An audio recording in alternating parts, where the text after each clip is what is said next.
As we often see with Akeal Hussain, he opens the bowling for the West Indies, bowls in the power play phase of the innings. Will try to finish the ball on the stumps. He will also assess the condition of the pitch, whether there is turn on offer. Tries to also extract swing with the new ball, Akeal Hussain. Yeah, there's definitely a bit of purchase here for the left arm spinner. And it's so important as a batsman to allow yourself a bit of time to get used to conditions. Yes, it has been raining a little bit, but you just want to afford yourself a bit of time to get in. I think we've seen it all throughout that World Cup, how teams got themselves under pressure by losing early wickets and perhaps try and put the foot on the accelerator too early. Very often you see a surface and you expect it to play a certain way. It's a completely different story going out there and assess it out in the middle. So this is a beautiful and wonderful opportunity for these two openers to assess conditions in his first 2 overs.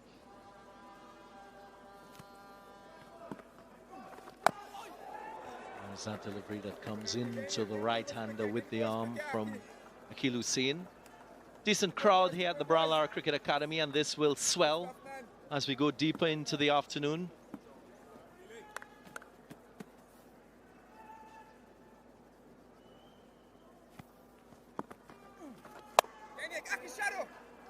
Yeah, you can see he's trying to utilize, trying to cramp up Reza Hendricks. And when there is a bit of swing on offer, you can see how beautiful it actually goes late as well. Trying to bring those stumps, those modes of LBW and bold. I think that's what he's going to be aiming for.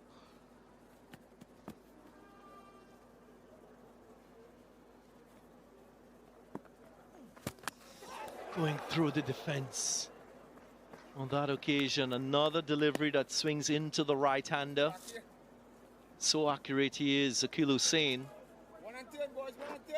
Might be inclined to thinking that he's a left-arm spinner that can just take the ball away from the right-hander, but he'll be the inside edge as well. Yeah, I'm pretty sure there'll be a couple of seamers watching that. It just seems like there is a hint of swing available. And perhaps from a West Indies point of view, they want to utilize this new ball with that swinging factor in play. At the end of 1, 3 for none.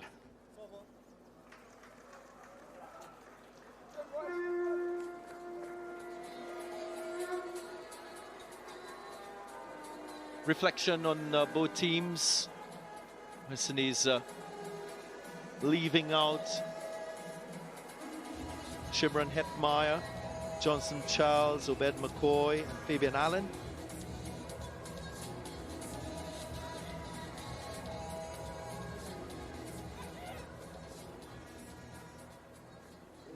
Three spin options for Rovman Paul.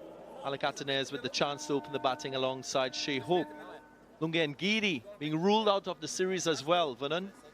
Yeah, he picked up a niggle after that first test match and just never seemed to have recovered. Of course, these 3 T20 games being played over a 5-day span. The recovery time perhaps a bit too short for him. But yeah, that is a vital cog in the wheel for South Africa. Now here's a talent on the rise, Matthew Ford. More of a bowling all-rounder. Runs. Really like you to have a look at this young man.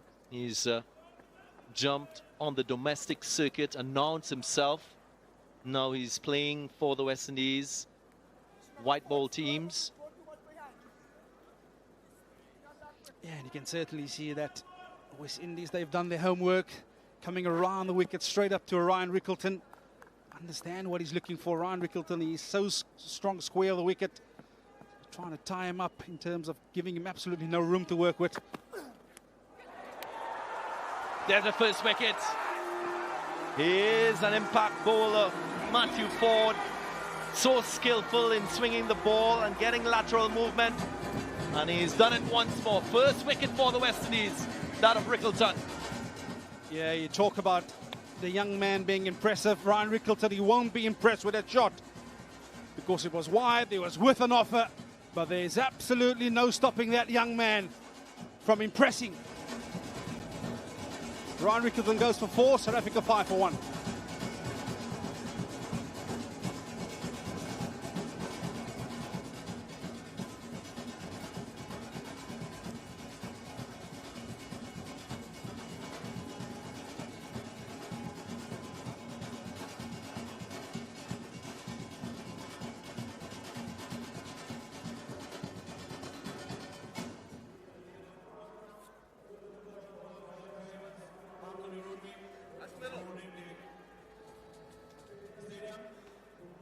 skipper himself at number 3.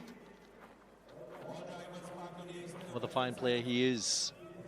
Across formats, had a few starts in the Test series. Now in white ball cricket, you feel that he'll be much more comfortable.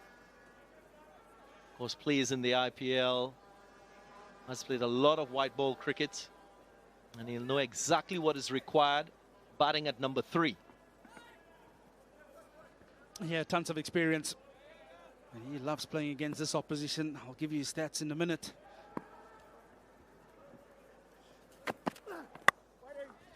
He's played 8 T20s versus the West Indies, an average of 50, and they're striking him at 150, and this is the reason why he's out there. Just a touch wide, but you can almost see the ball just holding up in the surface. So perhaps not the pace that Ryan Rickleton was expecting, but there's confirmation. Ultra heads, yeah, just sitting in the surface. Almost a bit of tennis bally bounce.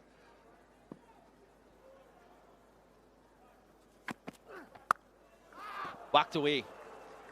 That's a nice looking stroke from the captain. Got a little bit of wit, and he's so powerful, square of the wicket on the back foot. Yeah, this is one thing that Aiden Markram does so well. If you're going to afford him any loose deliveries, he's really going to pounce, and you can see he's making his intentions clear from ball 1. Yeah, that's a brilliant shot. And he gets his innings going, Aiden Markram, with a boundary. Matthew Ford will know that against top quality wide ball batters, can't afford to err. 50% of his T20 wickets have come in the power play phase of the innings. Yeah, it's such a good point you make there. Very often as bowlers, you're trying to feel your way into a spell. In this format, there's absolutely no place for that. You want to start out with good intensity and set the tone. I do feel in this surface there is a little something to work with for the bowlers. In order to extract it, intensity. That's all you can call upon from your seamers. Overhead conditions in favor of the seamers. You want to utilize it. Early wickets, that will push any team back.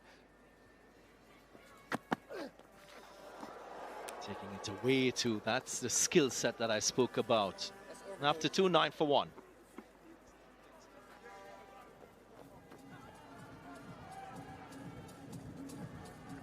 Talking about intensity, and you can see that length, how it zips off the surface. And that's when you have good velocity behind it. Wobble seam, you can see Aiden Markram in absolutely no position to play that. That's where you want to hone in as a bowler on the surface.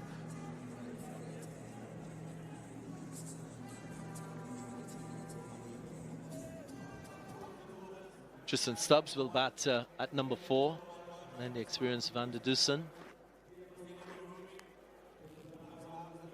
There he is, following the red ball Test series. Now you can say with his preferred format, T20 cricket. There again, a little bit of turn, a little bit of stick on the surface. Yeah, we've seen him trying to swing it back a couple of deliveries. This time around, he's taken pace off.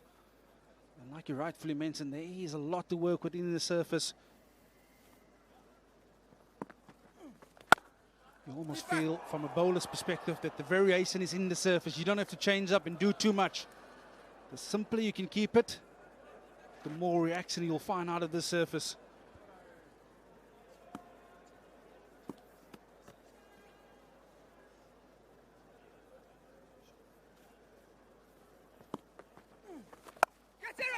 Leg side, there is protection, so just a single. Oh, what you will see from Akeal Hussain is the smarts. His first over showed that he was able to extract turn, but he was bowling at different speeds, so his speed variation, a critical part of his success in the power play, and then the skill to bring the ball into right-handers and take it away from lefties. Yeah, excellent control, and what that does as a batsman, it makes it so hard to line him up. You can't set for the one coming back because you do not know whether it's going to vary it up. Absolute beauty from Hussain. Unplayable. Where's this bloke been in the Test matches? Good question.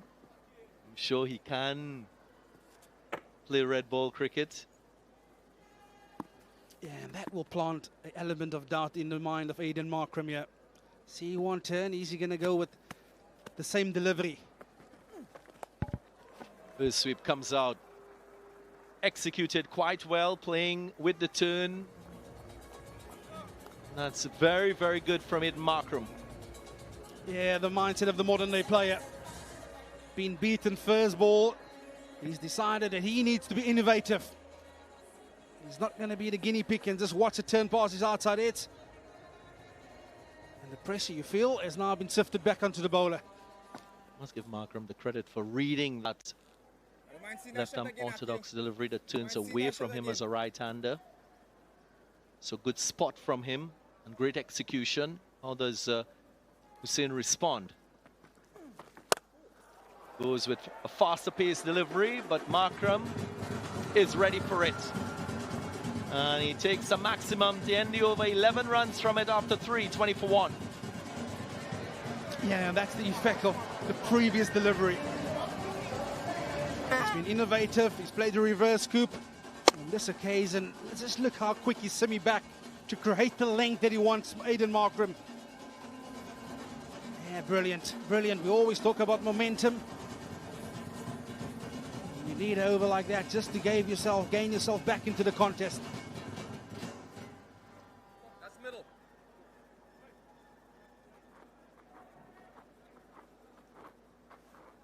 But for his second over, and you will see that skill on show. Stock delivery, of course, will be to come into right-handers. And then that wobble seam will take the ball away. So that will be something at the back of Hendrick's mind.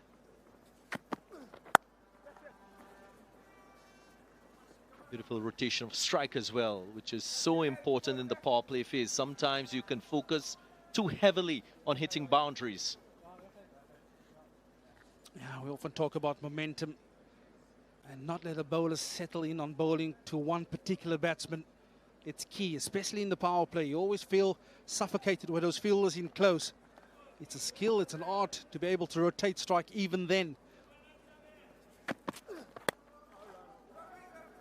I always felt as a bowler, if a batter get himself in overs 3, 4, 5 and 6, became almost free hit overs. They can really impose themselves once they're used to the pace and the bounce and the swing element.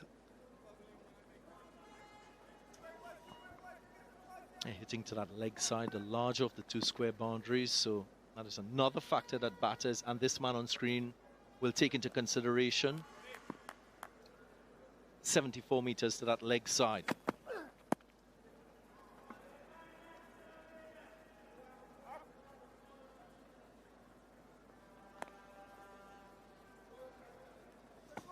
Gregory Brathwaite, one of the two presiding umpires. Also an umpire that hails from Barbados, and here's his partner, Patrick Gustard, who hails from Jamaica.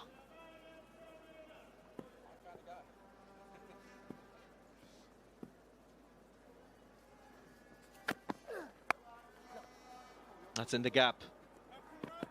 But Shamar Joseph is quick enough to get around. Just allow for the single, so a quiet over so far, well controlled, no boundaries just yet. Yeah, and almost get the sense that Aiden Markram's going to look for that boundary that you're just talking about. Are we going to see a change in the field? Yes, we are. Mid-wicket goes on onto the fence, deep mid-wicket, deep square leg. Those are his boundary riders, which suggests to me that his line, he'll try and bowl tight on the stumps. Can't afford to give any width.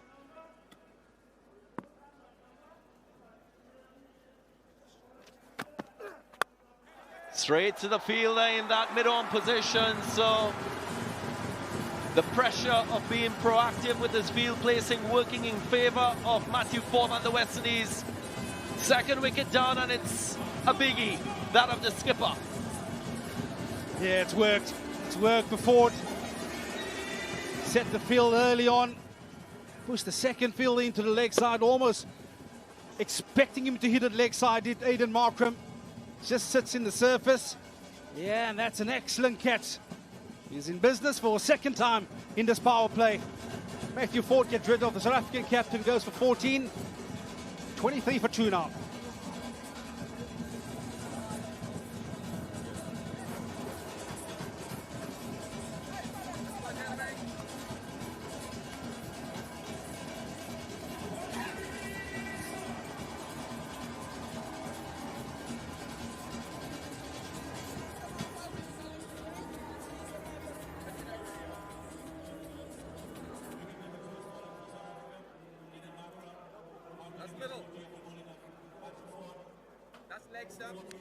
The flamboyant Tristan Stubbs in at number 4.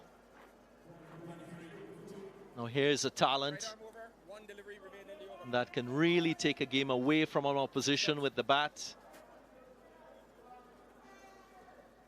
Possesses all the strokes in the book. And of course he's young and developing. Just 24 years of age. And has shown decent form in the Test series. Not off the mark, but a successful over for Matthew Ford. A wicket and just 3 runs. 23 for 2.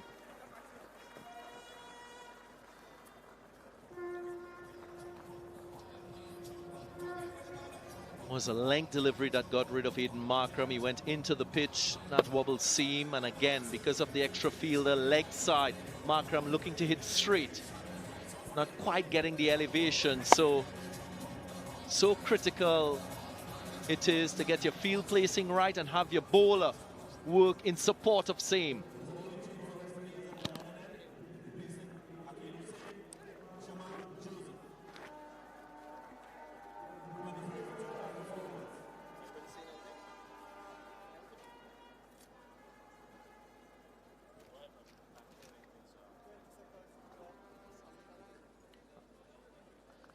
$23 for 2. A wonderful start for the West Indies in this first T20I. Shamar Joseph into the attack. Very exciting young fast bowler.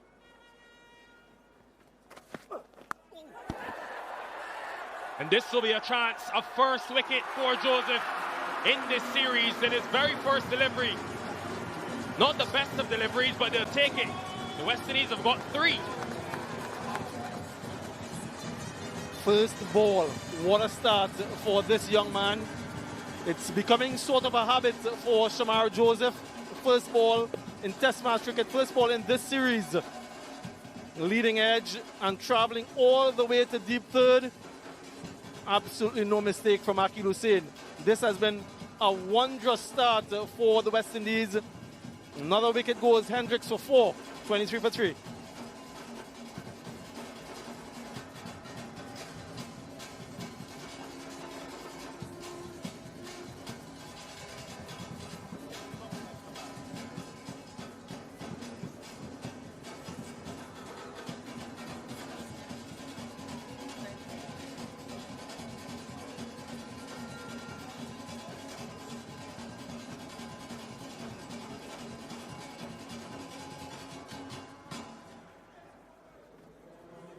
Rasivander Dustin in at number 5, a role he played in that series before the World Cup, batting at number 5 for South Africa when he was captain, but usually bats in the top order, so we'll be familiar with the pressure associated in the power play.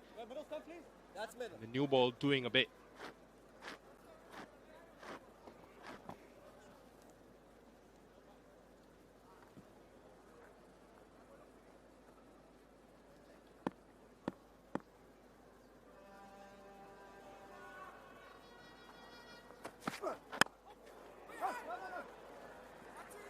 Just 3 T20Is for Shamar Joseph. A couple before he made his international debut. Might just feel a little bit unlucky with that dismissal. Going down the leg side. But manages to find deep third. Might have held in the surface slightly. Matters not for the West Indies.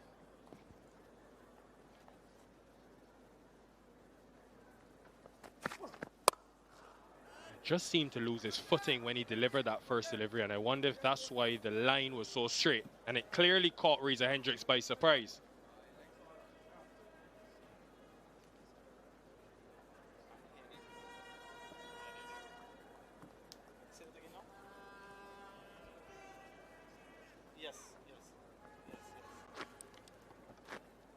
Will be some concerns there. Markram, Rickleton, Hendricks, that top three all in the World Cup squad, and members they identify as the future of this T20 batting lineup. Just past Robin Powell. Van der Dussen off the mark with a couple. Wow.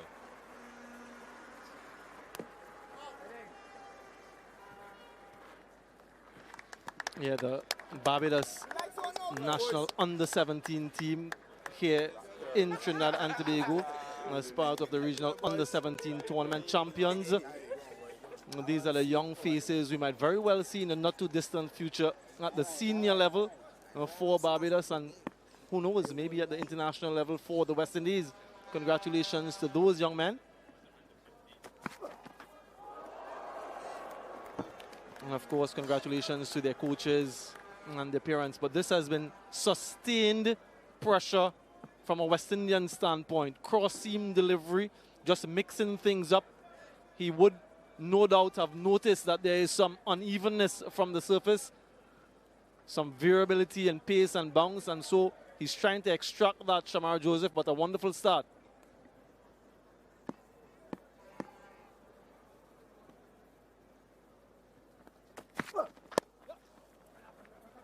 Hit in front of square, so they could look for two. No, they'll settle on one. A wicket in Joseph's first over. He'll be happy with that. 26 for 3.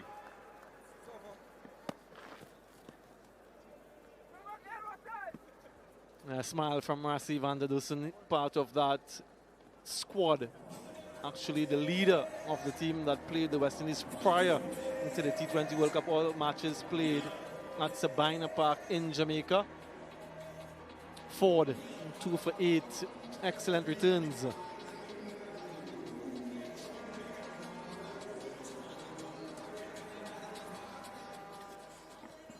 Great to have cricket returning to the Brian Lara Cricket Academy. They absolutely love the sport in South Trinidad.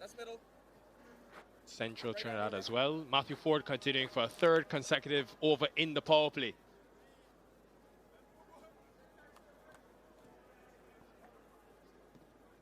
Did start an hour late, remember folks, but we have the full complement of 20 overs for you.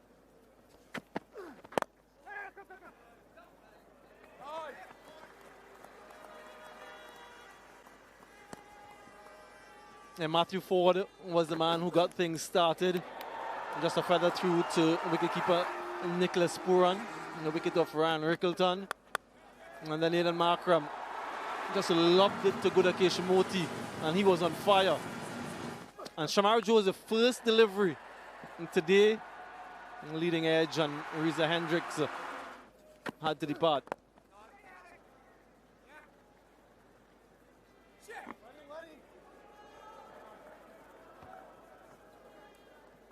A good adjustment of length today from Matthew Ford so far.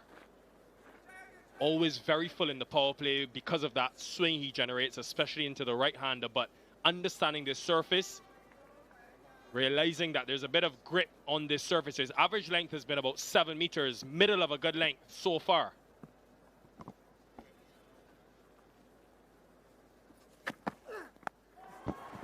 He's so good, Tristan Stubbs, slowly approaching one of the most innovative players in the world for shots like that. Yeah, Vernon Philander was mentioning it a little bit earlier, the modern day player. This has become such a simple shot for someone like Tristan Stubbs. He plays it at will, at ease, comfortably, because he practices it so often. Very proficient and prolific at that shot.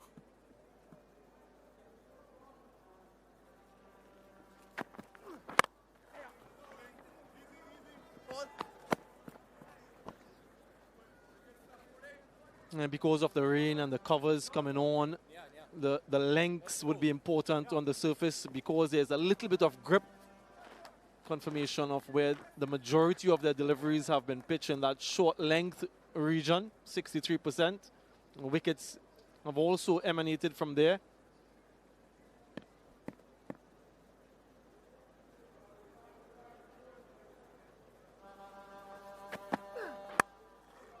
Getting into the pitch, and both Ford and Joseph, they will realize and understand the opportunity at hand. We keep talking about that 2026 T20 World Cup. We're 18 months away. And clearly both of them, they've been paid some belief by Robin Powell and head coach Darren Sammy to pick them for this series, but also to play them. Could have gone Obed McCoy, could have gone another spinner in Fabian Allen, but wants to give them every chance to perform, and one of them, or both of them, to establish themselves in the team. Too deep, leg side now. Good bowling to his field. So after the boundary, comes back well. 7 from it, 33 for 3. End of the power play. Exceptional start for the West Indies. 33 for 3, all the threes at the moment. Picking up wickets at regular intervals. And so now that that phase has ended, they have the option of having additional fielders out, maybe getting the spinners into play, or utilizing the fast bowlers for a couple more just to extract any bit of moisture from the surface.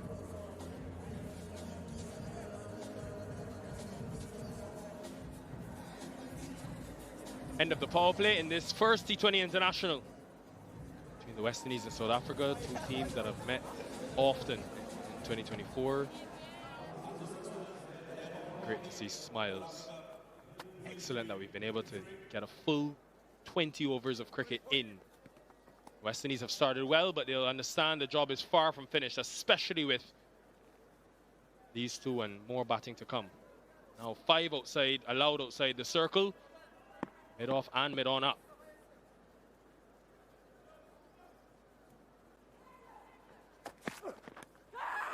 And was there a feather on it? They're celebrating and the finger is raised. Joseph again, golden arm.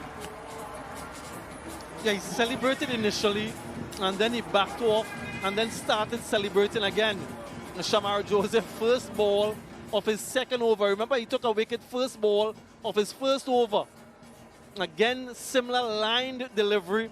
This time, another feather through to Nicholas Pooran. Wickets in abundance. Rassie van der Dussen goes for 5.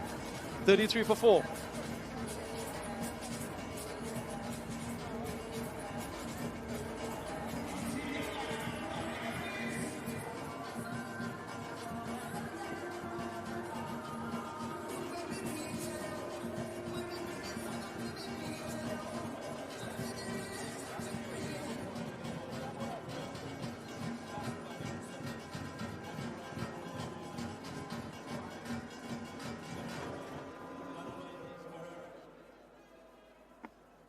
Well, 4 wickets inside the first 37 deliveries for the West Indies. It brings Donovan Ferreira, still very new into his T20 international career.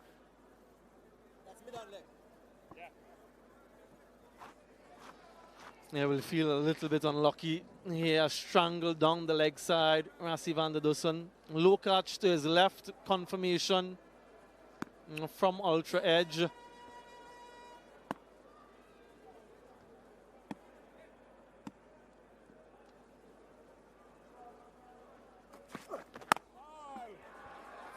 Don't know if it had an impact on Rassie van der Dussen and his shot selection, but good aggressive captaincy from Robin Powell to have just 4 fielders outside the circle, all of them square or behind square.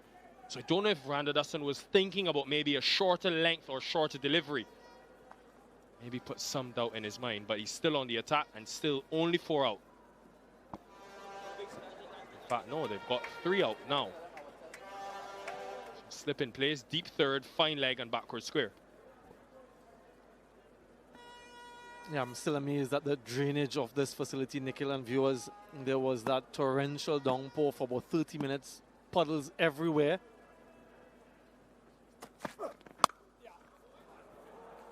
Really nicely timed. And that is his potential that he's shown at different stages of his short career so far. Yeah, that was aesthetically pleasing on the eye. Just on top of the bounce. and a fusion of placement and timing. Exquisite from Donovan Ferreira.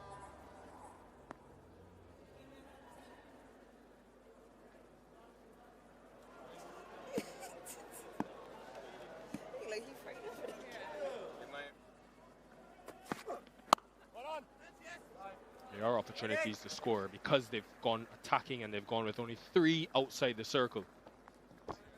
Yeah, just have a look at Shamar Joseph here. I think I saw him sort of abort the appeal. So this was initially, and then for some reason he stopped, and then he went again.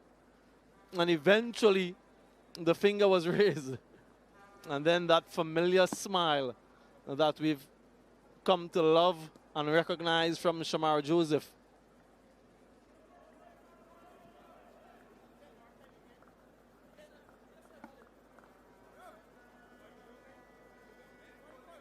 Pat the offside. He's very strong leg side for Ferreira. And against fuller deliveries. Also got deep cover out now.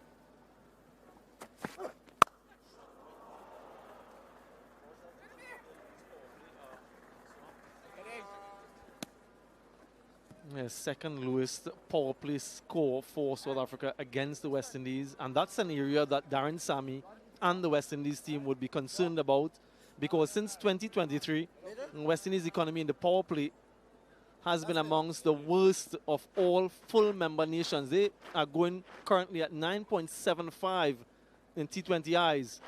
And so today, it's a marked improvement and certainly a step in the right direction.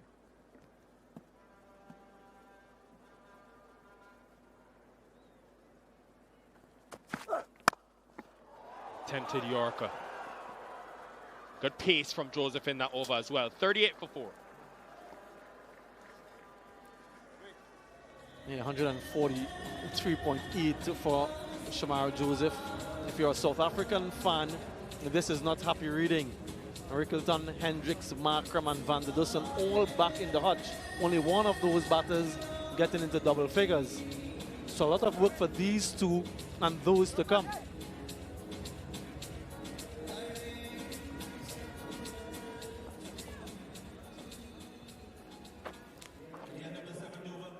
For 4. A lot of planning going on from Darren Sammy. Avinash Sitaram next to him, Floyd Rifa on his left. Now Akil Hussain will change ends. Times in the past they've gone to Moti outside the power play and kept Hussain bowling the newer ball, but they've gone back to him and a difference in end as well. Now from the southern end. And still with a slip, quite rightly so, hunting for more wickets.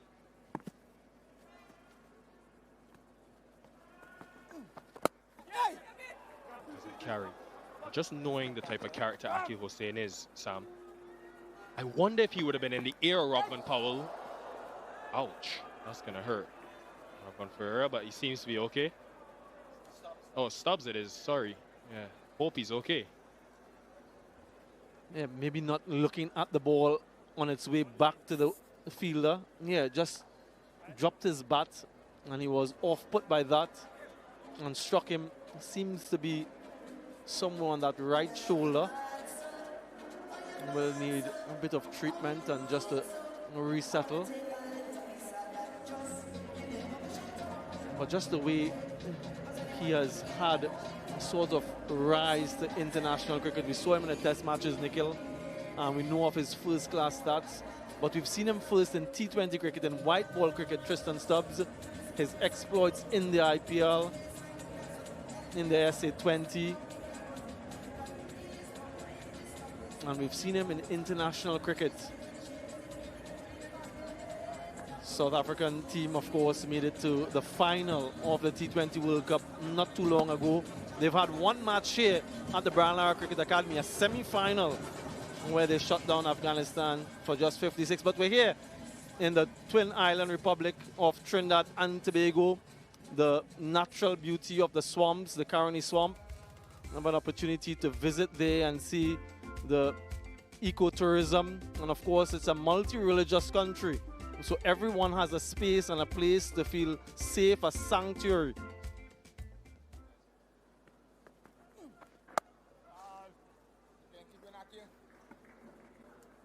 Just making the point before Stubbs was hit. Akil Hussain, a couple of weeks ago, got Donovan Ferreira out in the 100 final. Caught deep long on. So, wonder if that would have been in the reasoning of Robin Powell going back to him. There is familiarity. Go, go, go, go, go, go, go.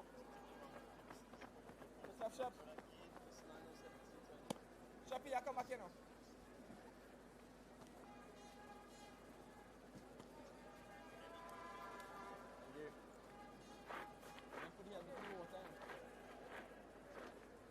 Yeah, the youngsters from Jamaica here as well.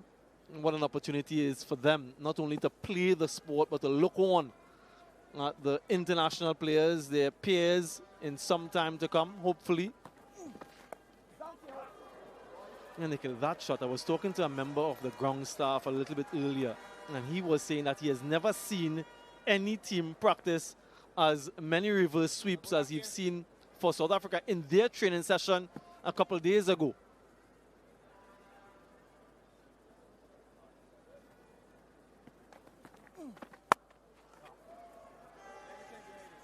So it is something that these guys practice with great intent and purpose and with great regularity. So when it comes to game time and they find themselves bogged down, it is a shot, it is an option to get themselves out of trouble.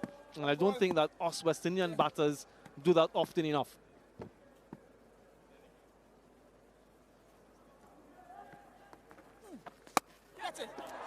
Straight to the fielder.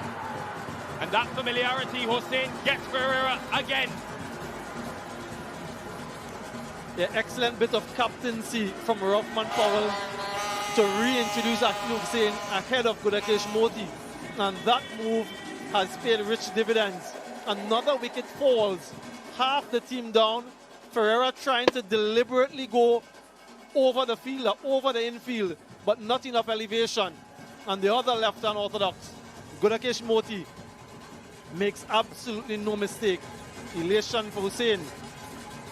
Ferreira goes for 8, 42 for 5.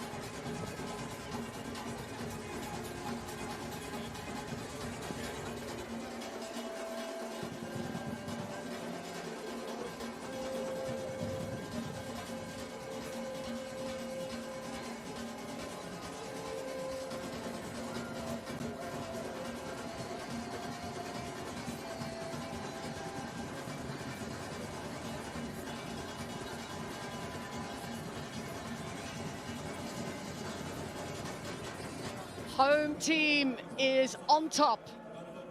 West Indies, they've picked up 5, and we're only 8 overs in. And the latest wicket to fall, Donovan Ferreira, falling to Akil Hussain. He followed him, tried to make some room through the offside, and was caught by the catcher, who's in nice and close. Celebration for Akil Hussain. Has now got 1 for 18. Change of bowling now for the West Indies. They've only used 3 so far. They've only had to. Mario Shepherd now with ball in hand. Waited for it, played that nicely.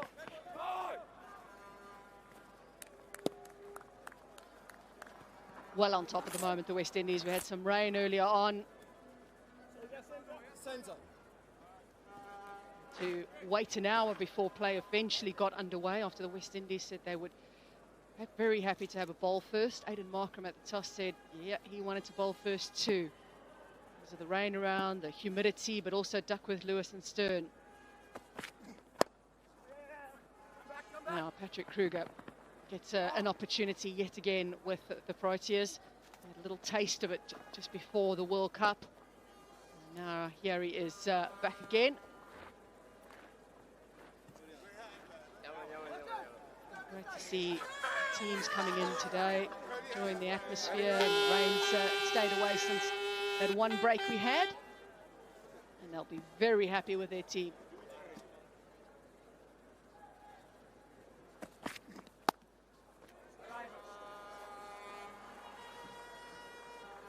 Good afternoon, Ian Bishop. Hello, Natalie. Hello, everyone. And this man on screen, we've talked about a number of players, and this man on screen, Romario Shepherd, will know that he has to lift his performance in that World Cup just concluded. I think he was going at over 10s and over. Eventually he got left out at the latter stage.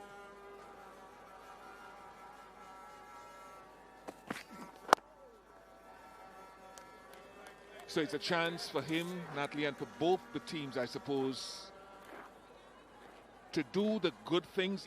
Sammy talked about championship title-winning team. It's doing the little things right in each game, so when those championships come about, you're not going into unknown territory. You're just going to apply things you've been doing routinely all year round.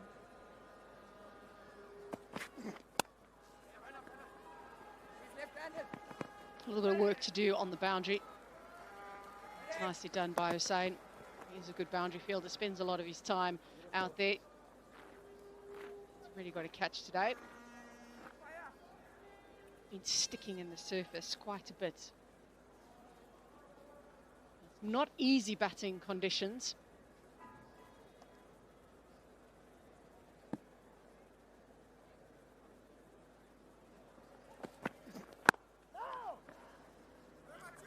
Five runs off his first over. It's 47 for 5.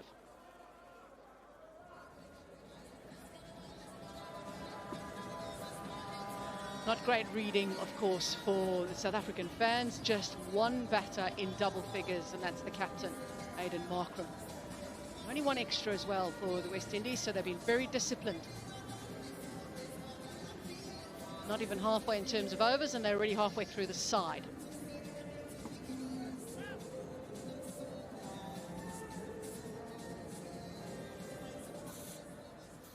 Coach Rob Walter has also been speaking about their plans going forward, obviously, to the next World Cup. I think everybody's sort of in that mode now, aren't they? Looking at the next T20 World Cup, which in a couple of years' time.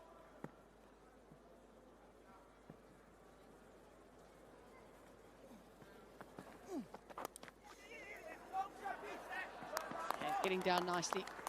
Looking good in the field. And it's not easy in the field either, by the way. I spoke about the surface being a little difficult from a batting perspective. It's obviously a little bit soft underfoot, so not easy in the field. Middle, this way. Just a bit. Going a bit too far. So all teams now, Bish, on march to the next T20 World Cup.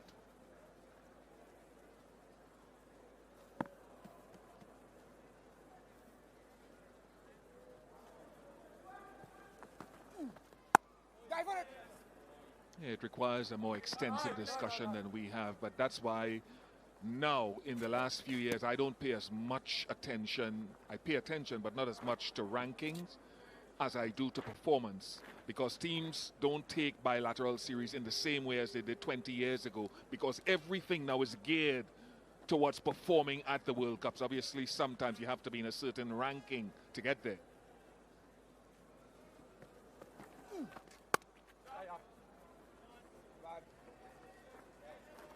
Yeah, that's one part, of course, that when it plays a part is in terms of qualification, but I agree with you, it's building that side will give them the best opportunity in that World Cup. They also know where it will be hosted as well, and that's another thing. You may not get the opportunity in that 2-year period to even play in that country. So it's different conditions as well that you've got to take into account.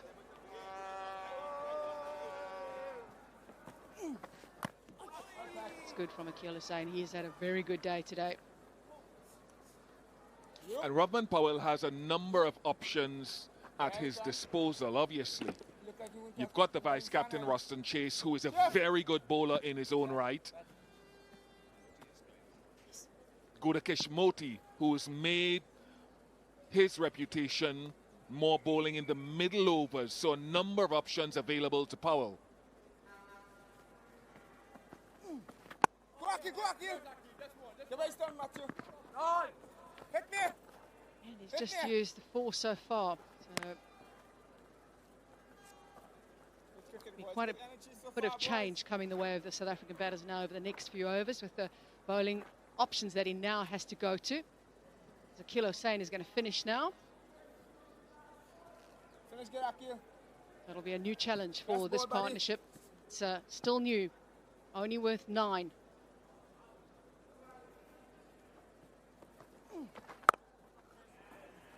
Second surface, I think, a little bit as well by his reaction. It's 51 for 5.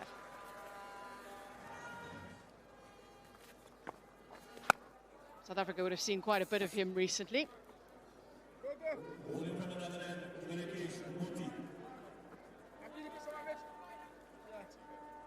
You fix yourself, Chase. You fix yourself. He wasn't great in that On you. game against South Africa in the World Cup. On you. One. And what can happen here? Obviously, you're looking at the left-arm spinner, the ability to take the ball away from the two right-handed batters at the crease. If you want to get the vice-captain Ruston Chase in, you could do it from that southern end where Akil Hussein bowled, because there's a bigger boundary by some 10 meters, which is to the left of your screen. So you can offer an off-spinner even against two right-handed batters the protection of the bigger side of the ground and into any wind.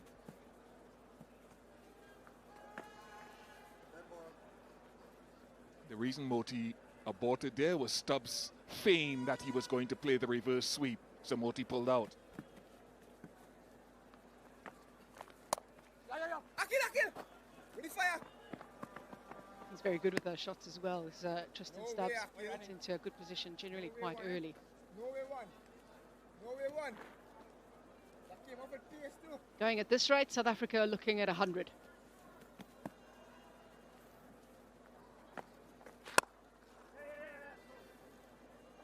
To get anywhere near somewhere around 140, they've got to go at 9 from here. So that means going at 9s for almost 10 overs. And under the conditions, that's going to be incredibly tough. And I know, Bish, you're a great thinker of the game. What's your thoughts on a good score? Clever, Mots. Clever. They'll have to go some to get up to what I think is a good score. I think ideally with the resources left, and this man at the crease can create his own magic. You want to get up to... Motti still go. And I'm never good at this. I'm no good at this. Maybe over 130. That'll take some going. 55 for 5. The ever modest Ian Bishop. There's a lot you're good at, Ian Bishop. You can see how the shirts are sticking to the players. It's very humid out there. When we had that little bit of rain, just after that bit of rain, it just cooled off a touch, and then the humidity came back yet again.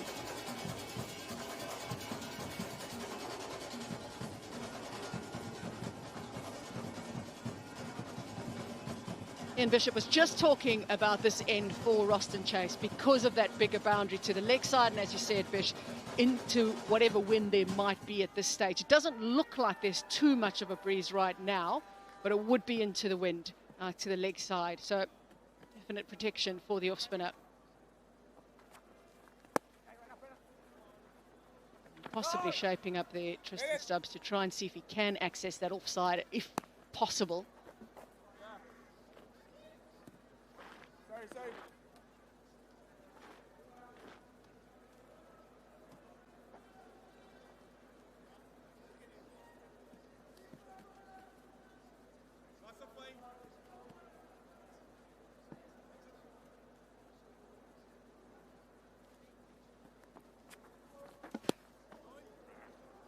Patrick Krueger would have spent a lot of his time on slower surfaces as well back home. Played for the Warriors for a time, so would have spent a bit of time on the slower surfaces in Krueger. Looking to see if he can get something moving, and it does go out towards the bigger side, and there is enough on it from Krueger. He still has a look at the bottom of the bat. First boundary after 29 deliveries, and that is a massive hit. That has cleared the 74-meter boundary by about 15 meters. What Chase is usually good at is bowling into the surface, even against his negative matchup. That's good. Very good from Krueger, because now he's creating some doubt in the mind of Ruston Chase as to what to do next. Yeah, very classy. And the thing here is if you're sweeping it off that length, be wary of the top edge. Make sure it has enough energy to get over the two fielders behind square and the offside. Keep going next man, keep going next man.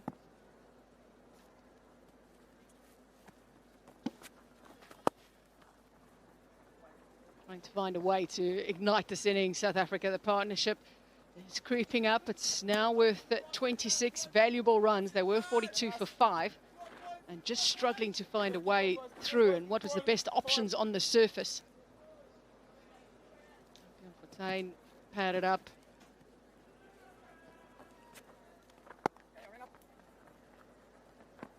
Maybe possibly a little bit of a longish tail for South Africa as well today.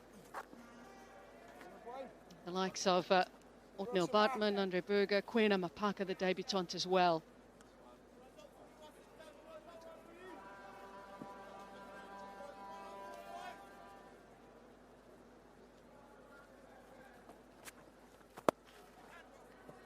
It's a very productive over in the end for South Africa, with 14 runs coming from it at 69 for 5.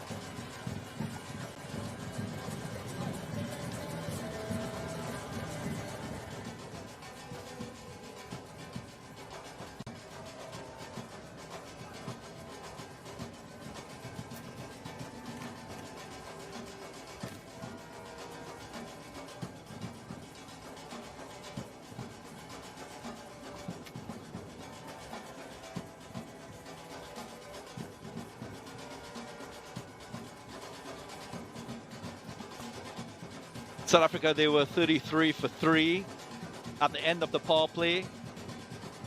And beyond that phase, with another 6 overs, they've virtually doubled their score. At the moment, 69 for 5. The West Indies firmly in control with the ball. A lot will depend on this partnership that has amassed 27 runs so far. Tristan Stubbs, Patrick Krueger doing a fine job in building a little rhythm to the innings with the bat. Pumped. Down to long on and on to the roof. That's a massive hit from Tristan Stubbs. They're turning it on. Stacey and King. A marvelous strike from Tristan Stubbs. You mentioned that partnership. It's only growing from here. Confidence from both players. Excellent.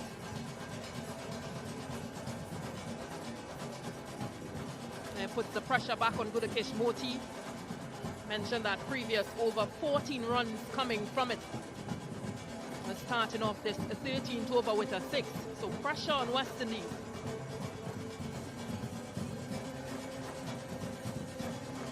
They just got under the ball at the right time. That nice smooth swing from Tristan Stubbs, showing his efficiency as a white ball batter. Of course, we're in the Twin Island Republic of Trinidad and Tobago, land of carnival, biggest carnival in the Caribbean. What a parade, an expression of self that festival is. Festival of color and rhythm as well. The steel pan, the national musical instrument here in Trinidad and Tobago. And you can hear the steel pan music in the background at this Brown Lara Academy ground. So nice ambience for the players and for this first T20 international between these two teams. Little bit of a fight back here with the bat from South Africa. Gone after it again, didn't quite time it. One falling short of long on.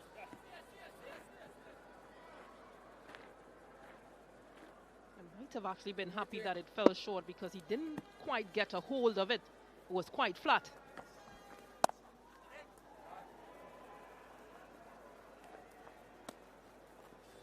Which means the fielder could have had an opportunity to take a catch if it had carried.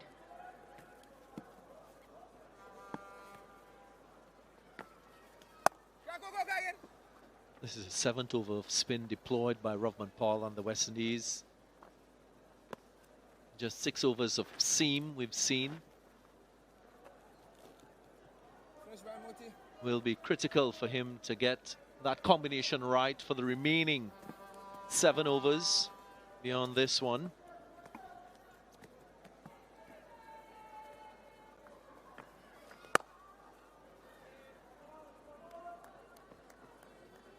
Yeah, just the 2 big overs. The third over, I beg your pardon, Akil Hussain going for 11 runs.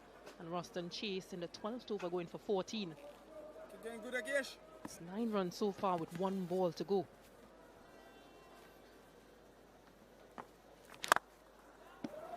Little fumble from Oti allows for the single, so another good over for South Africa. 10 runs coming from it, 17-9 for 5.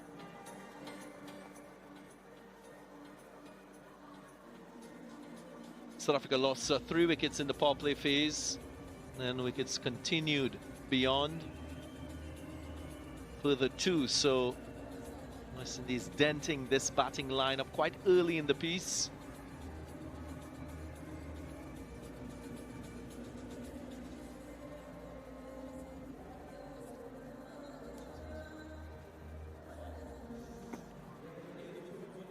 Still some batting to come for South Africa. They'll hope to get a run rate of maybe 10 to get them close to 150 from this position. Romario Shepherd returns from the opposite end. His first over going for just 5.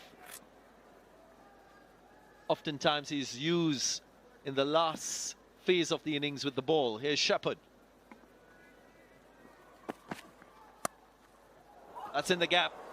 Precision from Krueger, and they will find an early boundary in the over. Now, this has been an excellent innings thus far from Krueger. Hasn't tried to force a scoring, has waited on deliveries. They're just using the pace. He beats backward point, and because of the field restrictions, of course, runs away for 4. It was a slow pace delivery, and he still managed to get the timing on it. 28 runs from 13 balls. Last 13 balls, make that 29 and 30 now from 14 balls. So real acceleration here in run scoring from South Africa. And if you look at the deliveries, the wicket-taking deliveries, it really hasn't been very good deliveries. And when I say that, I mean South Africa has really gifted some of their wickets. So again, you can see the slowing of the arm from Romario Shepherd with that last delivery. Just bringing the pace down to under 120 kilometers per hour. 114, 117, 110. His pace. There is another, so real smart stuff from Romario Shepherd, using his skills to good effect and containing run scoring. I think he played about 3 shots there before eventually missing. But again, this is what you mentioned, just what he possesses as a bowler within this phase, the different speeds. Pumped in front of square. He was setting himself for yet another slow delivery, and he was ready for it on this occasion. So a 6 to follow the first 4 of the first delivery of the over. Yeah, what a shot. After all the movement, or after all the cat and mouse play around, yeah, picked his area in Krueger and swung for the hills. Will he go with a pace on delivery now? Shepherd. Edge. And there will be another boundary, which will mark the 50 partnership between these two, 53 to be exact. After 14, 95 for 5.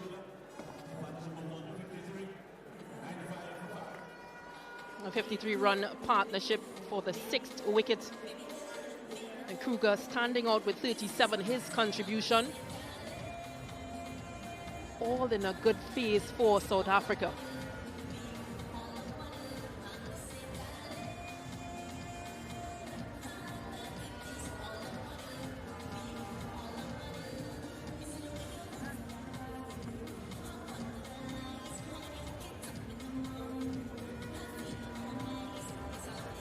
Kid Markram will be pleased with this little phase in the innings from South Africa.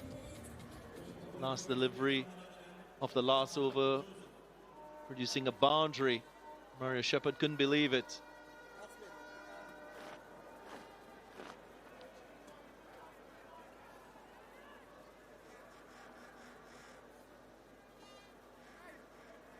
So Shamar Joseph with the ball will have to curb this hemorrhaging of runs we've seen from South Africa. Krueger, he's been fabulous with his strike rate over 150 at the moment. Stubbs might just start to turn it on a little bit more. Yeah, that single means 41 runs has been scored within the last 3.1 overs. This is exactly what South Africa needs at this phase. Just 4 sixes in the innings. One of the things South Africa will want to focus on, of course, is that power game. Ability to hit sixes at this phase of the innings. That is something that can define you as a team, separate you from the pack. West Indies' success in T20 cricket has been built around that power play that they possess.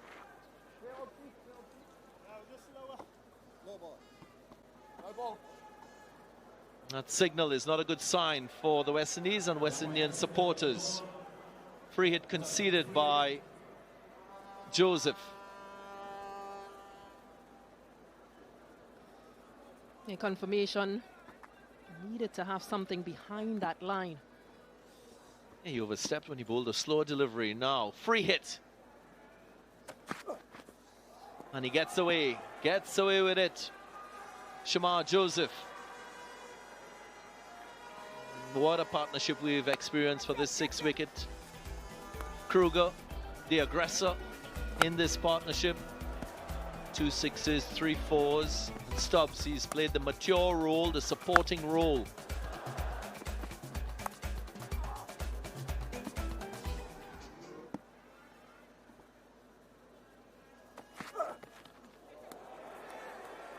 There is pace and aggression, as you'd expect from Joseph. Umpire's just signaling 1 for the over. Yeah, really cranking up the pace in those last 2 deliveries. Possibly saying to Krueger, hit this. Yeah, that's a deception you often see from fast bowlers in the last 6 or 7 overs of an innings. Taking pace off and then going with pace on. With the leg side, so Shepherd bowling to his field, just conceding 3 runs so far.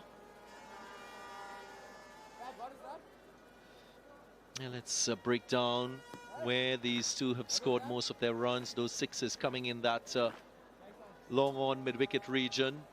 And they've cut the ball nicely through the offside as well. And they've found the gaps with ease and rotated strike too, which is very important in and amongst the power play. There again, Stubbs focus on turning the strike over and offering it to Krueger.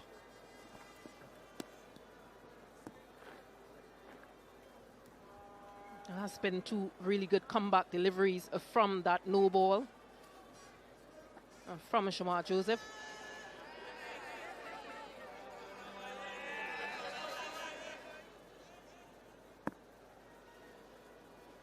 Young cricketers at the ground, good to see. In the gap. Come back, come. Oh, doesn't stop it. Gudakish Moti running around, brings up the 100 for South Africa, so not a boundary less over from Shamar Joseph. 103 for 5 after 15.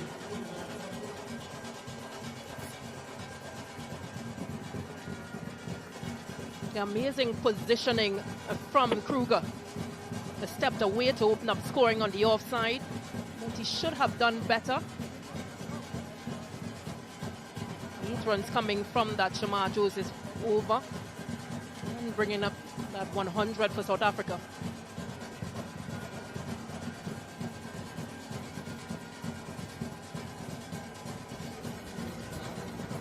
Confirmation of that good phase of batting for South Africa beyond the fall of that 5th wicket. They've done very well. They've consolidated and now in that acceleration phase as we approach the last 5 overs of the innings.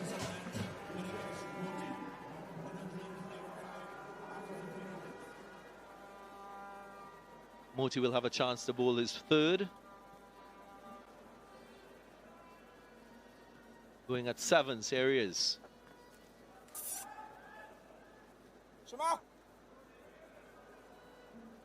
And he start the last 5 over phase of the innings with a good, tight, economical over. Moti. Now we've seen Stacey and King a little method towards this partnership. Tristan Stubbs, not so risk tolerant, playing that conservative sort of innings. Whereas Krueger, he's been more enterprising, more expansive, more focused on boundary hitting. I'm sure he'll be searching for an early boundary in this over. No arms, no arms. There he goes. Rub on easy. Didn't quite get hold of it. He was aiming wide of that fielder, Ravman Paul, in that long-on position. You heard the shouts from Nicholas Pooran to catch it. But it just seemed to have been a bit wider of the fielder. Yeah, didn't quite get there. Innovation from Tristan Stubbs. That's a shot we've seen from him very often, executed to perfection on this occasion. It's a beauty to behold every time you see him play this shot. I mentioned working on those sweeps and gets the bounce, gets the length that he wants, and gets another boundary. He's well aware that Gudakish Moti is bowling him a very straight line because of that larger leg side boundary, so he's not afraid to go to the opposite side of the field for his options for scoring. Will put a little more pressure on Ravman Paul, and there is a change in the field, so the deep cover point comes more to deep 3rd. Or will Tristan Stubbs respond to this field now? Will he still go trying to play the reverse or just turn the strike over?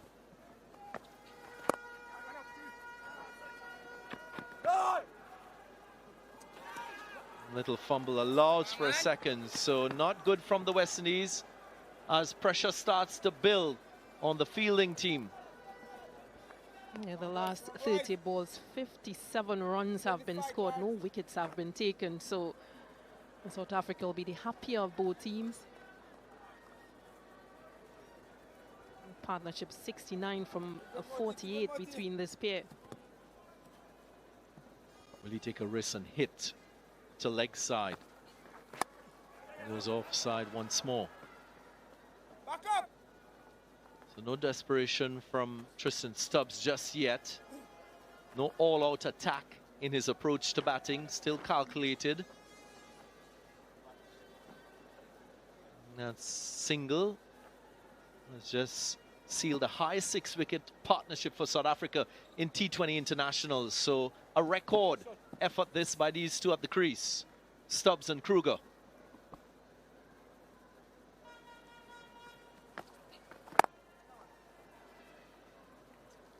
Another very good over, 10 runs coming from it, 113 for 5 after 16.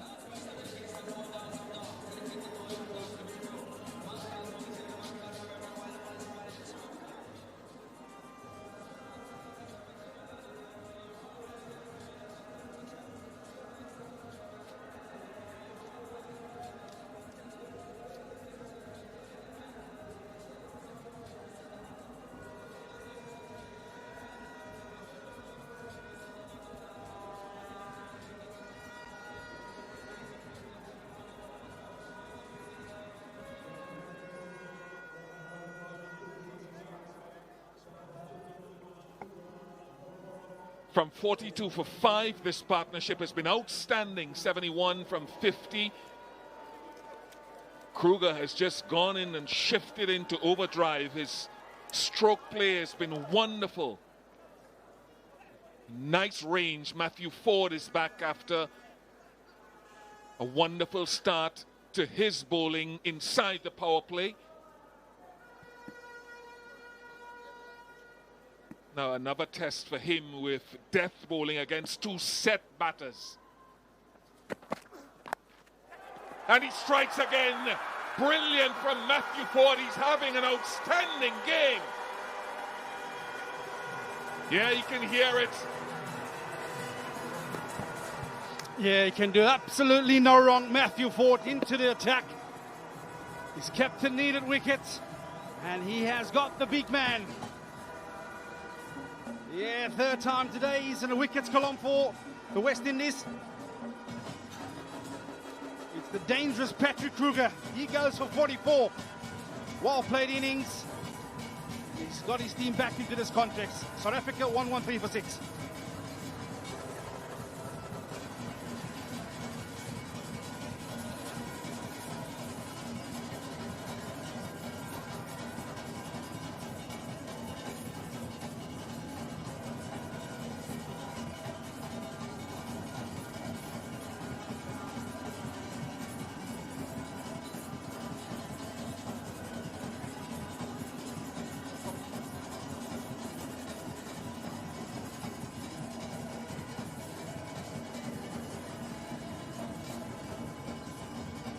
He's 113 for 6, and beyond 14 comes to the crease.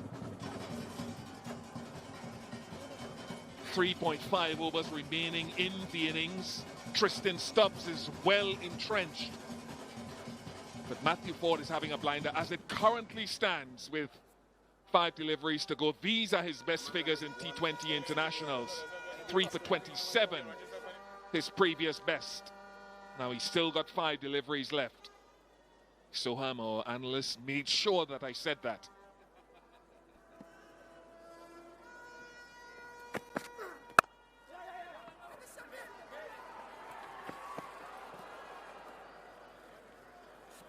Should not be allowing him to get that single there, first ball.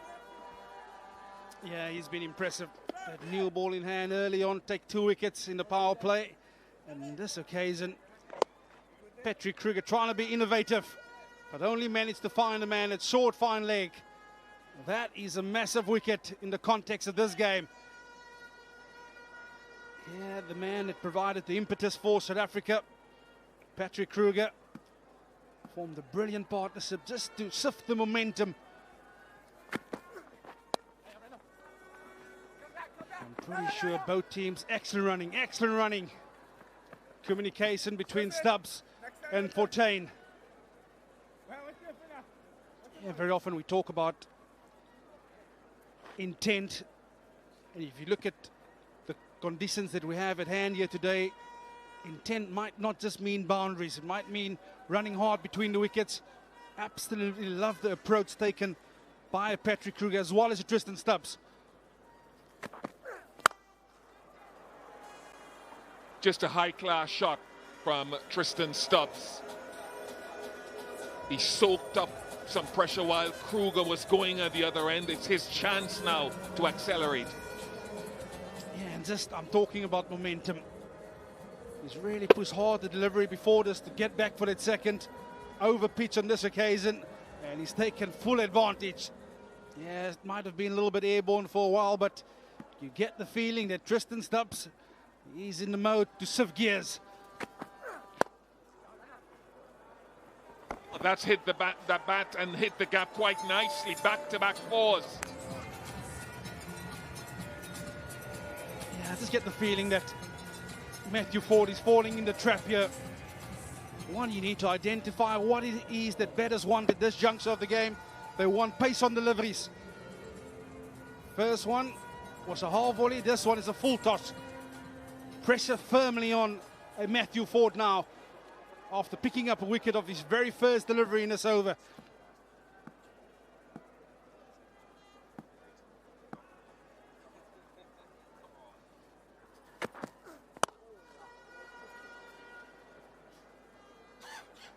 Well, it will be his equal best figures in T20 international cricket. 125.46.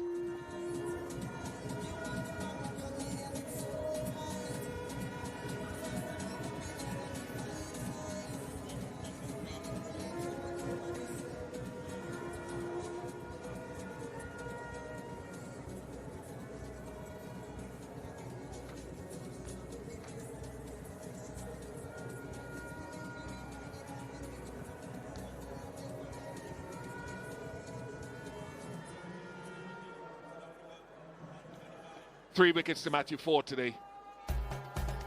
Yeah, he's been brilliant. Perhaps a little bit fortunate with his first one. It was short and wide. That wicket of Ryan Rickleton, but he outsmarted Aidan Markram with the field placing. Forced him to hit it leg side.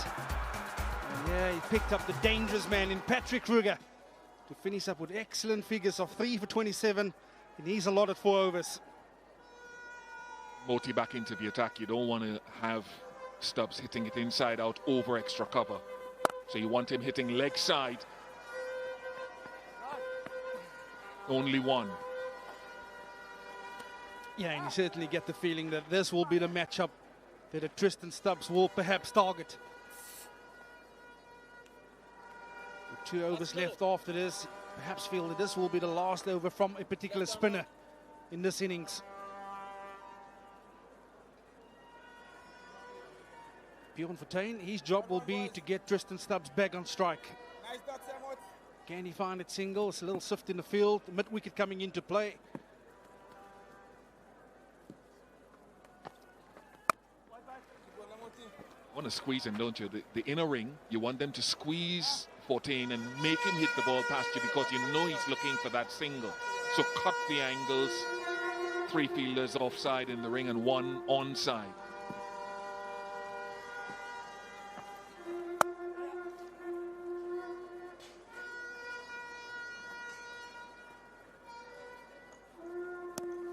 Looking at a couple of Tristan Stubbs boundaries today, we've seen that innovative play so often from him, always looking to impose himself on the bowler, never allowing a bowler just to settle. He gets deep in the crease from time to time and force bowlers into the length that he wants.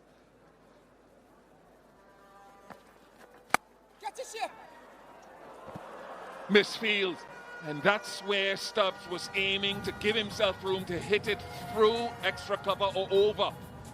That's not special fielding, should have been stopped. Yeah, he moved quite early. You can see he's getting himself way outside the leg stump in order to create that room through the offside. But like you mentioned, Ian Bishop, you want to be stopping those because you feel that momentum is just sifting away from the West Indies at the moment. They were brilliant in the power play, but this game allows for individual brilliance from time to time.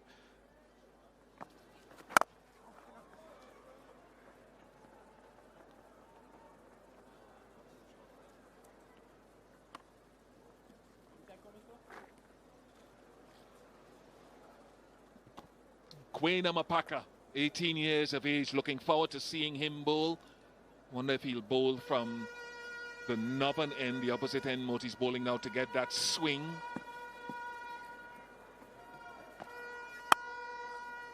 No, Stubbs doesn't want the single. 1-3-2 for 6.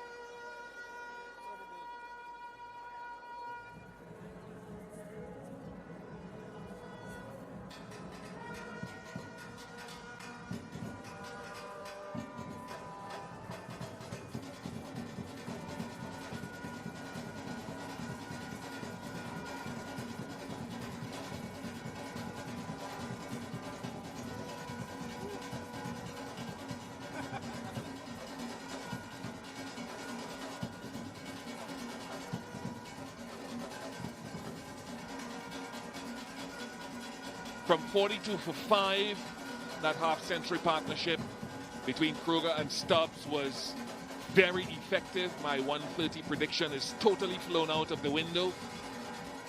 Always been terrible at it. One point I wondered whether they'd get to 130 at all. 5 down with 42.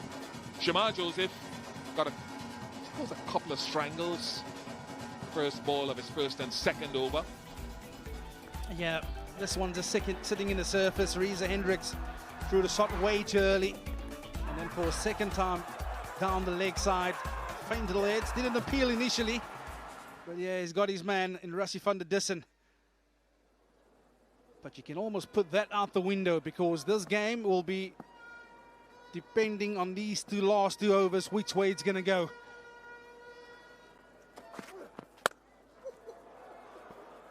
He's just such a good player. He's a wonderful player in the making. His second T20 international half-century. After spending deliveries to get himself in and playing second fiddle, he's now trying to accelerate. Yeah, and we've seen this kind of innings from Tristan Stubs at domestic level, at the SA20 level. I called it earlier, this game calls for individual brilliance. And he, man alone, can take this game away in this last 11 deliveries left at his disposal.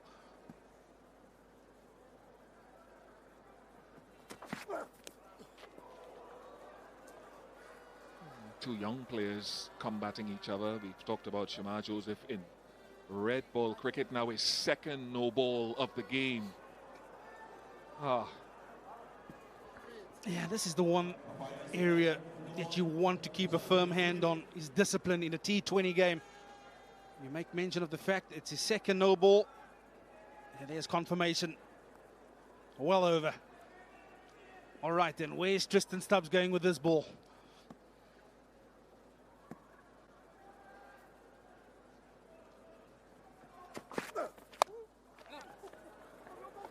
Trying to get two, trying to get back on strike, no chance. And each time he's bowled that no ball, his next delivery, he's managed to come back strong. So he is learning, Vernon, his trade as well, having only played 60-20 games in total before this one, Shamar Joseph. Running in a lot harder today, I've noticed, and bowling from some, 15 to 20 centimeters closer to the middle stump in terms of his release point. Yeah, that's the one thing that I really compliment both sides for, affording younger players the opportunity to come out here and learn. Wow, how is that for a cricket shot? Almost baseball style, bullied this down the ground.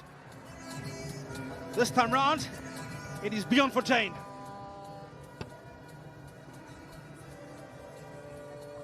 Such a good shot. Because you want to bowl back of a length, your deep fielders are square either side, and the one in front of square is leg side. So with mid-off up, you didn't want to overpitch, but Fortuyn has jumped all over it. Yeah, there's communication between captain and bowler, perhaps asking what kind of length you want to bowl. My take on this surface is you perhaps want to take pace off. Batsman really enjoying this ball coming on to the bat right now. We've seen with that new ball there was a bit of seam movement. Right now there's none of that. You perhaps want to change it up. It's a leg side field, all the boundary riders on the leg side.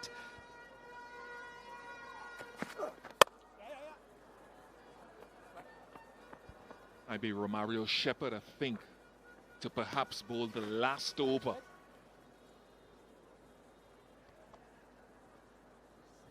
.62 runs in 3 overs at the death in the T20 World Cup. So he was going at over 20 and over then. I'm only assuming it'll be him. Yeah, you look at bowlers, remaining in the overs column. You definitely look at a seamer. I don't think you'll be opting a spinner on the surface at this stage of the game. But just to finish my point on players being afforded the opportunity, very often, if not most times, we refer to reference points. And there's no better reference point than having been out there in the middle of a contest to refer to. Six. And 17 off the over. Tristan Stubs, 59, 149 for 6. And 1 delivery to go in the 19th over. Yeah, he's had to work extremely hard to get himself in on the surface, Tristan Stubs. But he's gone from the conservative Stubs to the Stubs show. Yeah, That's a wonderful position he gets himself into. There was no pace to work with. But these players, they practice these shots.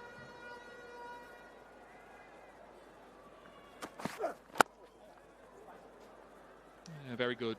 That offers some promise for the future for Shamar Joseph. 150 is up, 150 for... Oh, no. They'll have to return because it's a no ball. And the only benefit I can see, and there is simply 99% none, is that he's bowling at 14. Yeah, well over. Well over. And even if he's bowling at 14, it's a free hit. And 14 will certainly back himself, I can guarantee you that. He's picked up a boundary early in the over, so he'll have a bit of confidence in him and with him. He's no muck with a bat, of course. 151 for 6. For Yorker, attempted Yorker.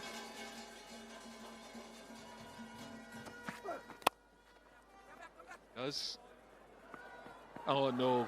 And that sneaked over the boundary, Akil Hussain, and that went to his strong hand. And another no ball. My goodness. Only 3 fielders in the circle. Someone forgot their wares. Yeah, this time around it is out of his hands. It's that man in picture. He'd have set the field for the no ball. And how crucial are these runs towards the backhand for South Africa? These are runs that you don't account for. And you will have to bring a fielder into the ring. Which one will it be? It looks like Midoff is coming up into the ring. This partnership, 43 of 19. Just at the time South Africa needed it. Well, 24 of the over so far.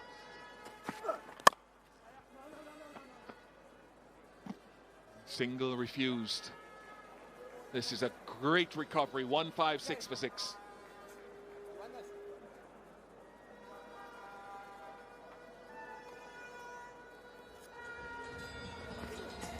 Yeah, last over, really expensive, but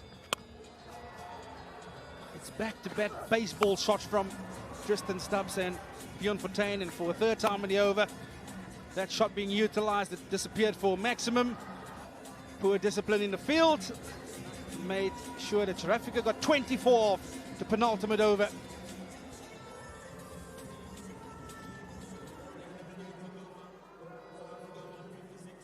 That was the most expensive over of the contest so far.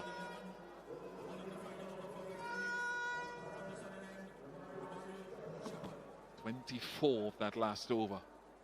Now, can Shepherd be the best version of himself at the death of the innings? Got the bigger boundary leg side. Choosing to come around the wicket.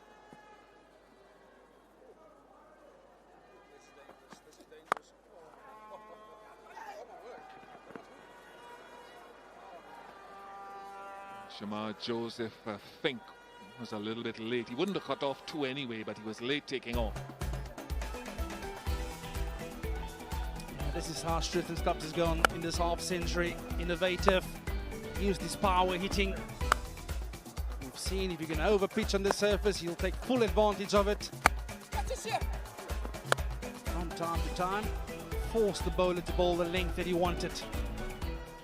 If a ramp shot might be on. Wow. That's forward, ricocheted off Romario Shepherd, and still enough power on it to get for 4. Yeah, this is absolutely bullied from Tristan Stubs. You can see he's searching for the Yorker length. It's a full toss, but wow, he's absolutely muscled this. He's got a firm hand on it, but there's no stopping that wide ball from going to the boundary. Yeah, this is a dangerous angle he's operating here from Romario Shepherd. You can see he's trying to get that Yorker length wide with angle. And that wide brings up the 50-run partnership, coming off just 23 deliveries. Contributions, Stubs 35 for 14, And Fortain, 11 of 8. 14 will tell you he was the initiator.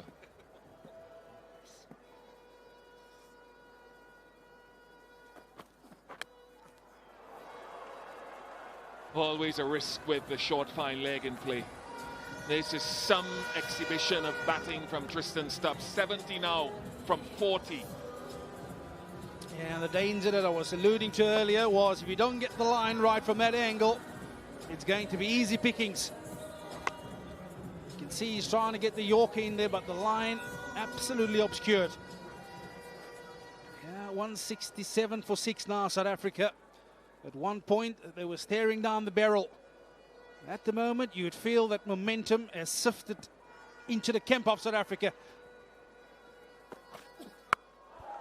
Wow!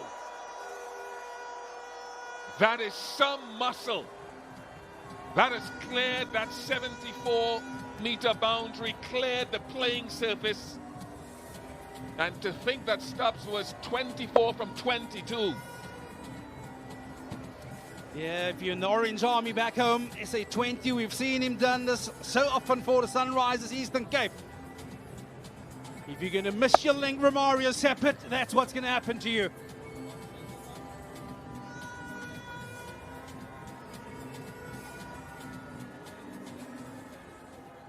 .24 from 22. His last 19 deliveries faced Tristan Stubs have gone for 52 runs.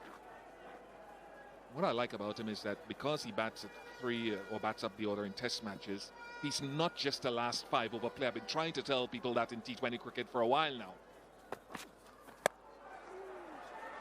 That'll be the end of him, but it has been a very impactful innings, and pace off from Romario Seppert does the work. But what an innings and exhibition of batsmanship and power. Yeah, we have cried out for pace being taken off on this surface, and the first time he's resolved to it, he's got the big wicket. Take a bow, ladies and gentlemen. Tristan Stubs, 76 of just 42 deliveries. South Africa now 173 for 7.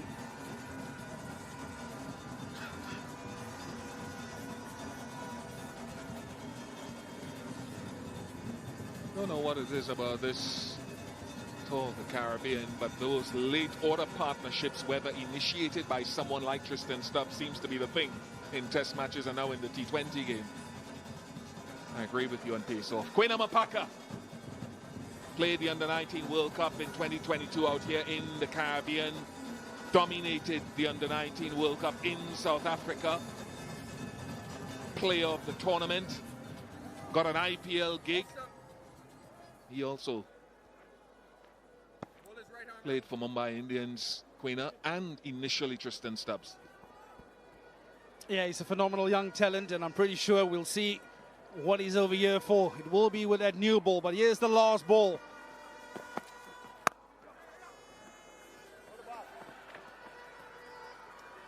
Youngest debutant for South Africa in T20 international cricket, breaking Kagiso Rabada's initial record, but this is a recovery that has been brilliant by South Africa on the back of Krueger and Tristan Stubs, and then followed up with 14, his contribution to a half-century partnership, and from 42 for 5, South Africa ended 174 for 7.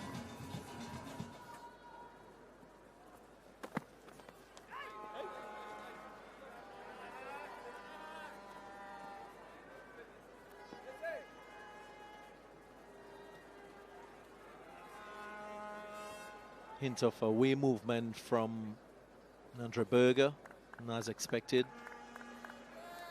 Left-arm seamers usually swing the ball into right-handers, away from left-handers. 139.6 kilometers per hour, that first delivery.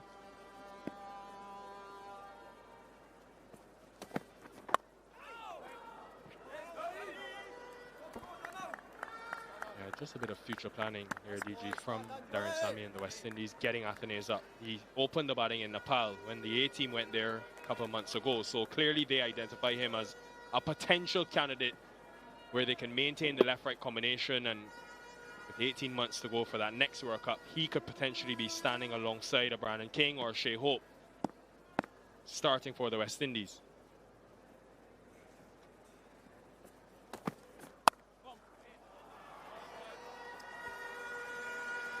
And it's a good positive move by the West Indies and Darren Sammy to expose red ball cricketers to white ball cricket.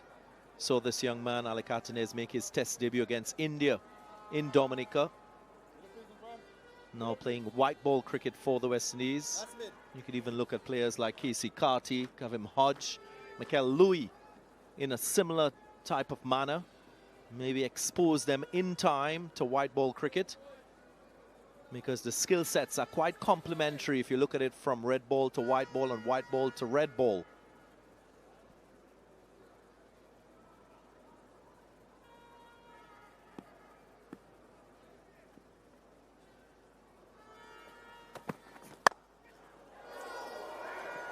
A bit of indecision.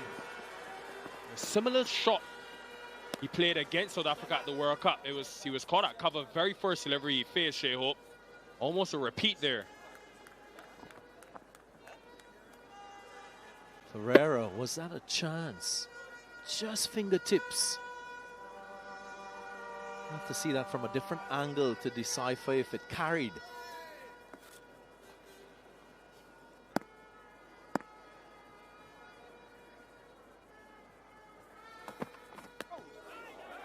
This is what he does well with this angle. Can target the body or the stump, but can also go across the left-hander. So Athenaeus, that caught him by surprise.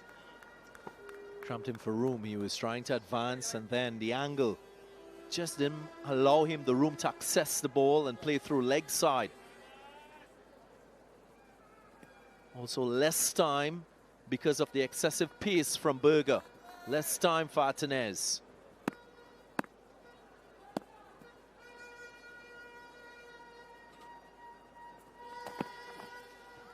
Very menacing start for Berger and South Africa. 2 for none.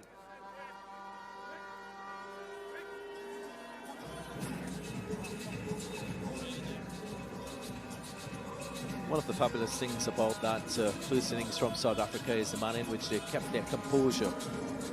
After losing wickets in the first 10 overs, they lost 5. They still were able to respond and dominate in the last 5 overs of the innings. 71 for just 2 in that last 5. It will be mountain to climb for the West Indies, but surface has been good, especially if you can get through that new ball threat. As we saw in that first innings, way Stubbs applied himself. Puran 14 to the attack. Big opportunity for him as well with the absence of Keshav Maharaj in this series. Happy. Come on, Asa.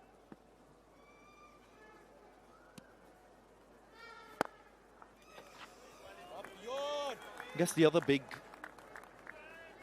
goal to achieve in this series for Darren Sammy and the West Indies is, of course, playing T20 international cricket without the big figure of Andre Russell, who's been rested.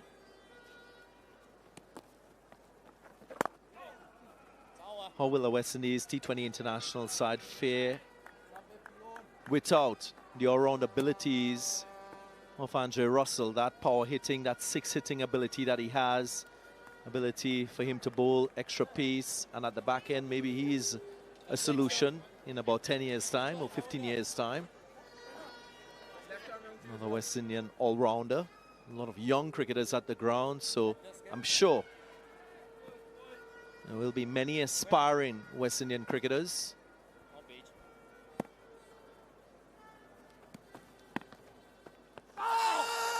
Goes for the reverse, which he plays well after. It's interesting option as well, because leg side for him is the smaller side of the ground. So if he plays the conventional sweep, he's hitting to the smaller boundary. What he's trying to do is, of course, find a release. He's been bogged down in the first over. Already faced 6 deliveries for just 1 run, so he's looking for a little space to score. Feels comfortable playing this stroke. Inside edge on that occasion. This time plays the conventional one, and it's a maximum into the smaller boundary as well. Yeah, that's one of his strengths.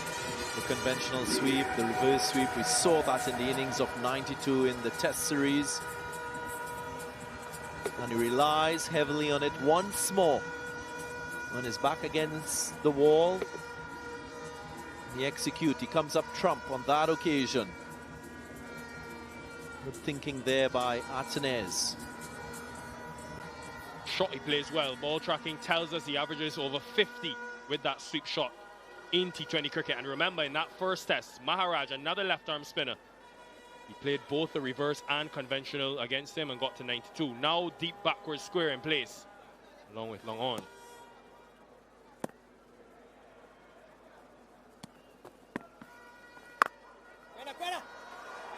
Just gets a hand on it to take some of that velocity off the ball. A couple of rounds.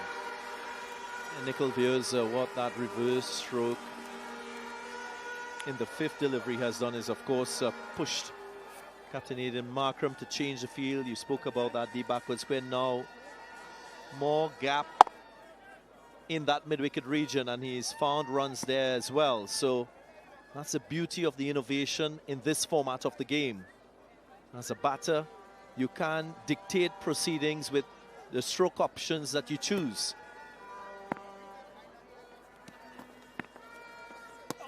Good attempt. Tried the reverse this time with the offside ring up. 11 for none.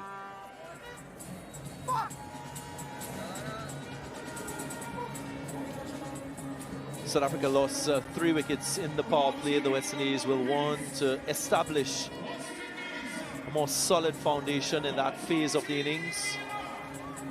Nicholas Pooran at times is exposed too early in the innings. It will be ideal for him to come through the middle phase of the innings where he can take a little more time to get set. 11 after the first 2. It was Nandre Berger who started proceedings from the northern end. Now we'll have another left arm seamer in Kwena Mapaka. The youngest debutant for South Africa in T20 international cricket. What an opportunity, what a moment this is for him. Look at that name underneath him, Kagiso Rabada. Get back to that.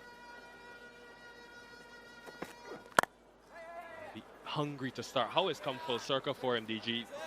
Bish mentioned he came here at 15 years old years ago to play the U19 World Cup, but his mentor, KG Rabada, will be watching this and will be celebrating this moment. And this has been a long-term investment for South Africa, all beginning at the under-15 level to where it is now, but Rabada's worked so closely with him at the Lions to ensure that when he did get this moment, he would be ready. Played the T20 Challenge this year. He got 7 wickets in 4 games and showed that coming of age. 6 months after that under-19 World Cup, he finds himself in international side. It took Rabada 8 months, so there's similarities there. And who better to look up to than someone of the magnitude of what Rabada's achieved? He's had exposure in the IPL as well.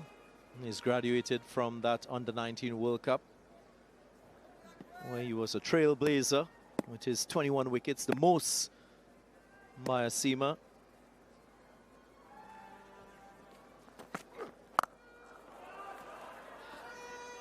I tell you what, everyone will be keen to see how he handles the expectation of being the youngest to debut in T20 internationals. His action quite repeatable. Good steady biomechanics in his run-up.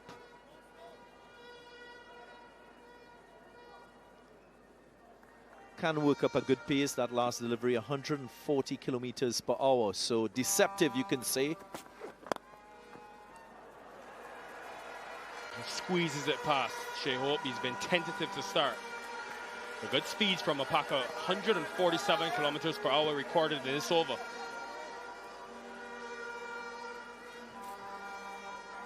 Well, fast bowling coaches will tell you that you don't think with speed, You allow bowlers to express themselves, to bowl as fast as they can, and then you just try to regulate certain aspects of their action to create that repeatability, to sustain that sort of speed for a longer period. There's a lot of sports science behind an action. That was quick, but there was deep backward square, so the man was not in front of square. Shea Hope survives.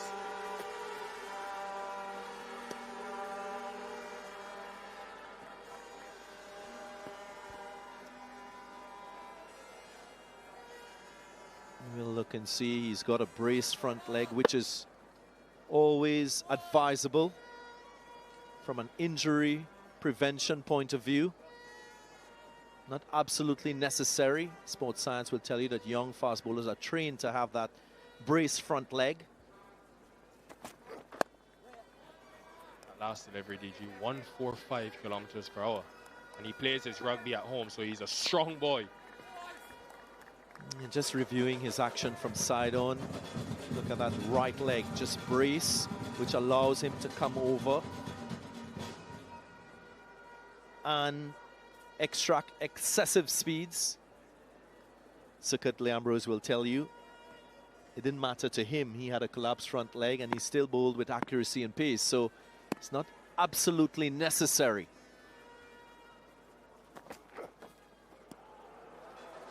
That one.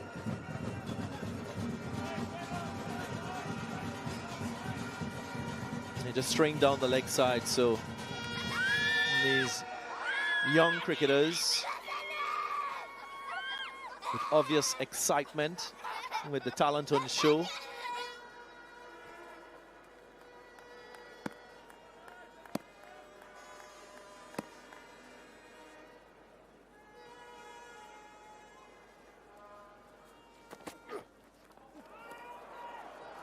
Umpire deems it okay, so the line was good enough. 20 for none, a very quick third over.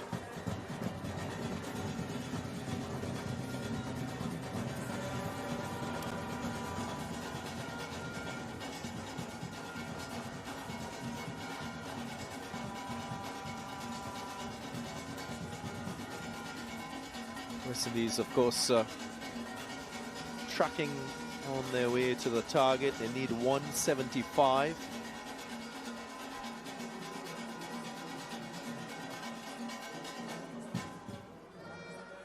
Didn't really see Parker try to swing the ball in the last over.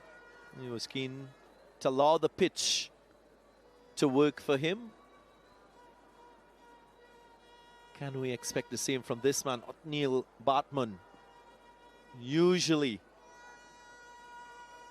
is penetrative in this phase, and more so with a new ball. Here he is.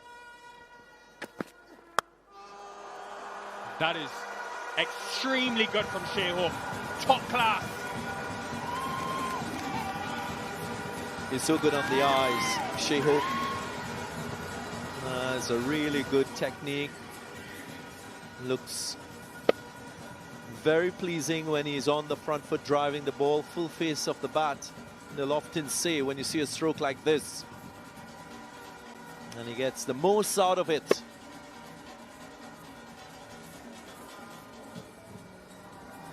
I'm gonna check the length of that, but that wasn't a half volley. It seemed to be a good length delivery, which he was still able to hit on the up over mid-off.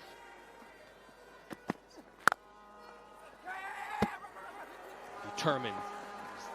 Done well to get in, now looking to accelerate in this power play. And that's another great element of his batting. Shea Hope, his aggression with running between the wickets. He is someone that values rotation of strikes, so we always see him with that intent to turn strike if he is not striking boundaries. There's a structure to his innings as well. Over the last 12 to 18 months, we've seen a better understanding of his game with the bat.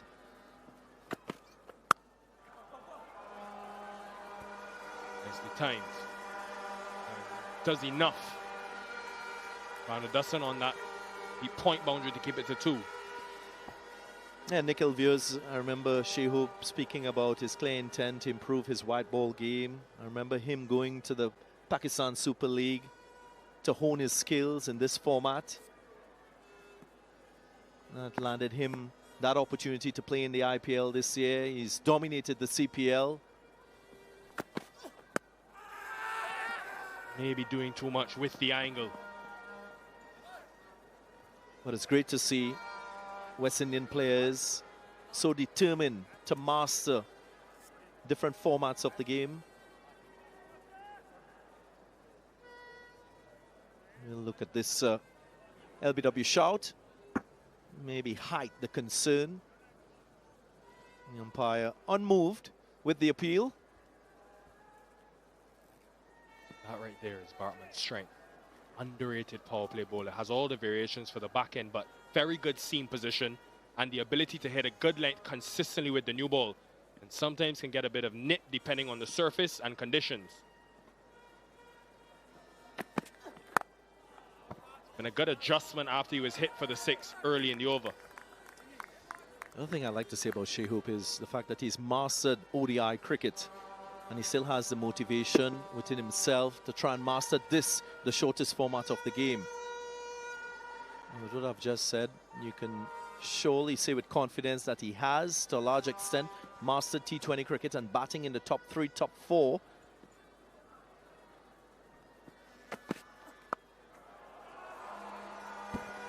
Well-controlled shot from Shehoop, understanding where backward square was. Able to find a boundary. West Indies growing in confidence, 34 for none.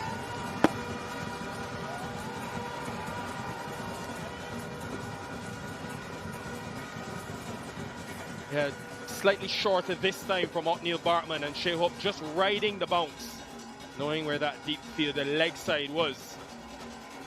Got awareness from the West Indies after the first 4. They've had a much better start than South Africa so far.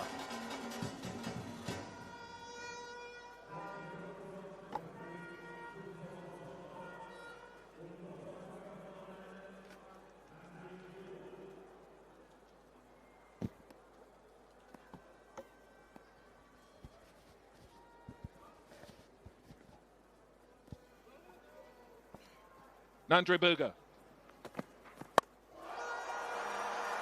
Hit well enough, even into the big side of the ground. I don't think it came off from that indication there of the absolute middle of the bat. But it's travelled for 6. Exquisite from Martinez. Yeah, short length delivery and into the leg side. Really good positioning from Martinez. 74m6.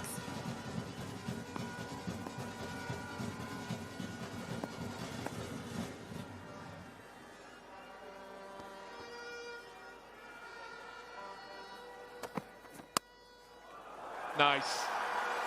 He got the width, and the deep third had actually gone wider as opposed to being an orthodox deep third position. Smart from Alagafanese. Yeah, shot that. Just using the gentle guide this time around, using the pace from Burger. Pressure's on, then runs from 2 balls.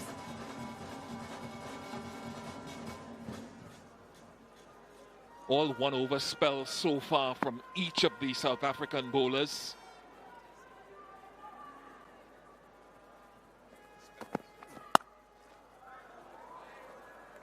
Burger into his 2nd over, but he bowled at first, and Quaina Mapaka bowled, and then Burger is back.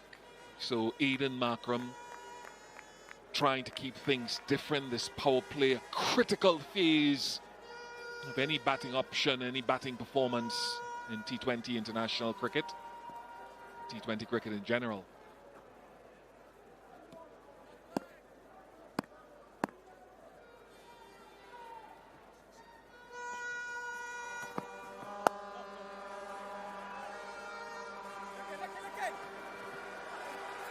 The fumble allows the 2 to be taken. I just wonder if that was pace off. And then Philander talked about taking pace off the ball and taking it off accurately. Was that last one? Yep. Pace off from Nandre Berger.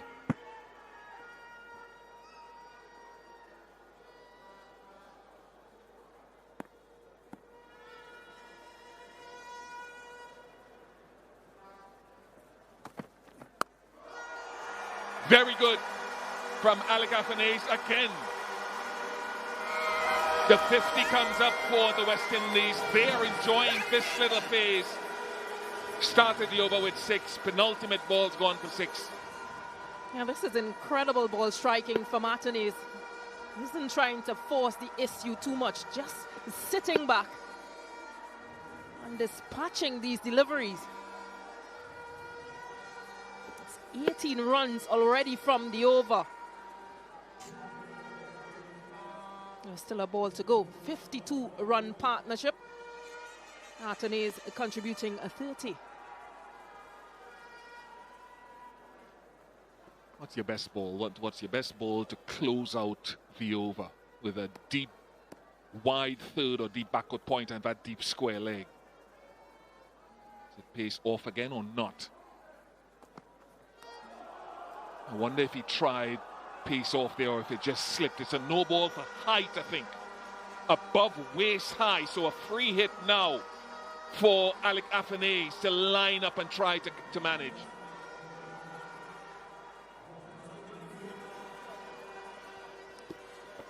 Yeah, just seem to have lost grip. Possibly searching for a Yorker length delivery, but the sweat has been so much. I think it was an attempted slow ball again from Nandre Berger that went awry. Leg cutter.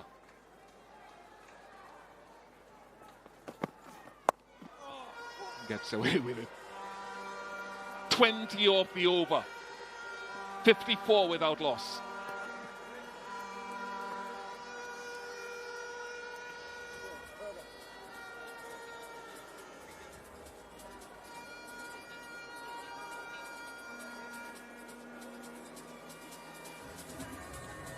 Two big overs for West Indies, 14 from the previous over, 20 from the last over.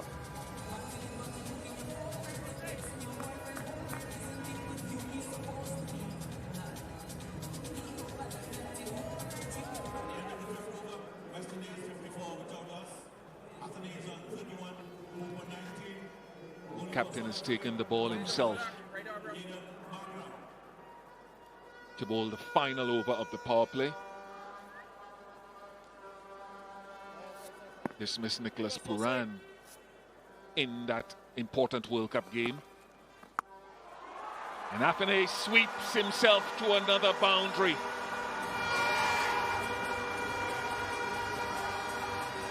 Yeah, another massive stroke from Alec Afanase.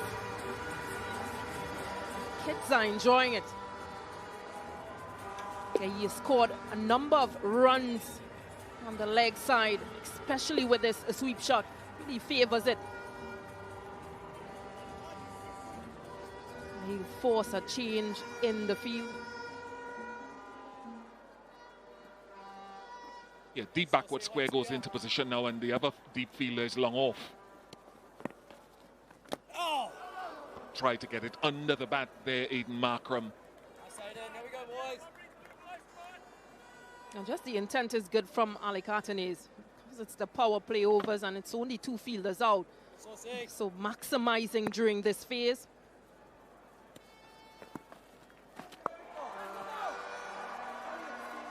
Ooh, got away with that full bunger. And usually they say, Stacey, it's a tough over to bowl the final over of the power play. Some bowlers have had success over time, but it can be expensive. And Aiden Markram keeping with the trend of not in the power play giving anyone more than a solitary over spell. Feel will be relaxed a little bit, or has the option to after this over is complete.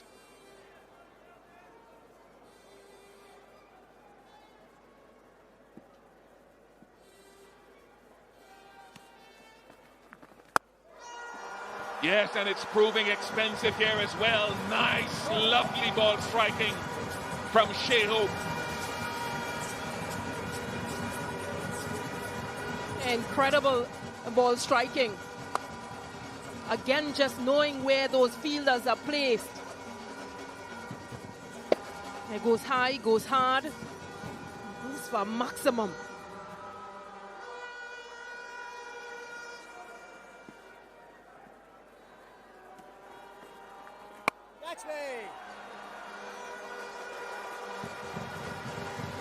Oh, a little blooper, that should have been stopped.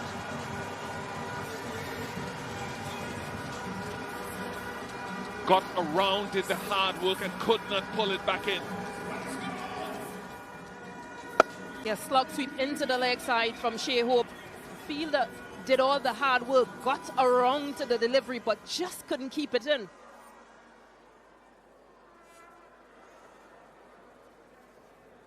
Donovan Ferreira, the culprit. West Indies had a few bloopers in the outfield and the boundary themselves.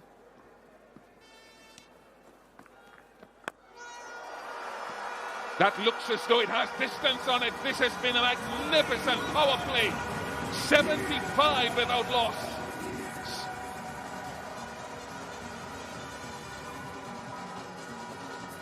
Brilliant once again from Shea Hope. Didn't even have a look to see where that ball was going because the connection was on point.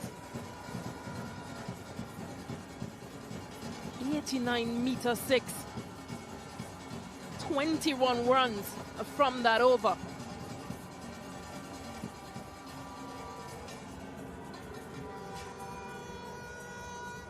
Scoring has gotten better and better over the power play.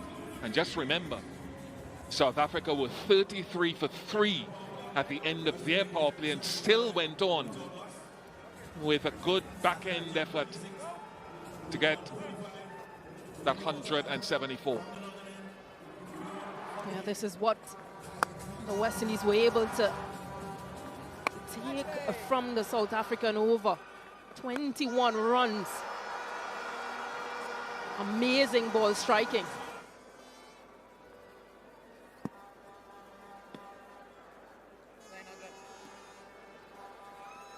Ian 14 is back. First over went for 9.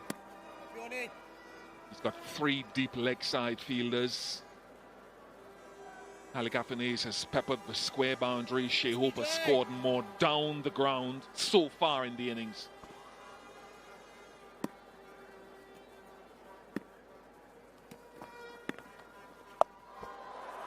Has he got enough on it?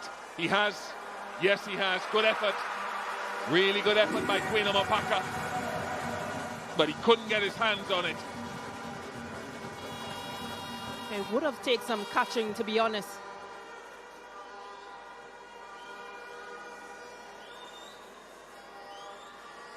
He opted for the reverse sweep, but just got a top edge. He had to spin around a couple times, but really good effort.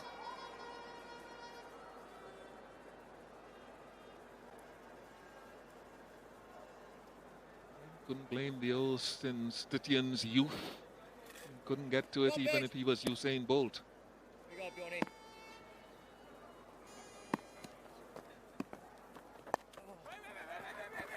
Ouch, missed out. Now the middle overs, the start of the power play was good. Now batting in the middle overs is something that West Indies are also looking to improve on with the bat.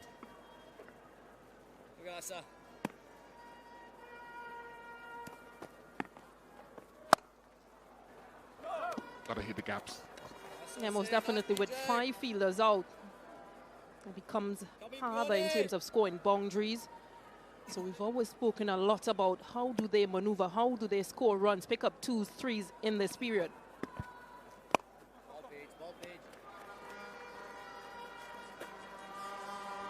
Yeah, how do they mix that power game with rotation of the strike?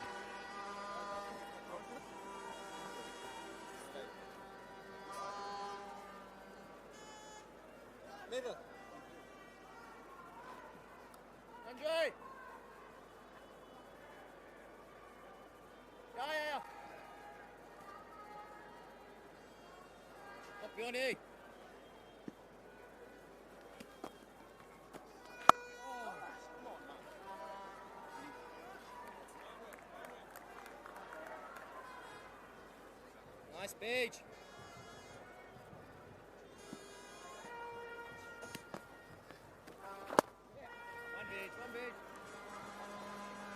Good over in the end, the first one after the power play, just 4 off it, 79 without loss.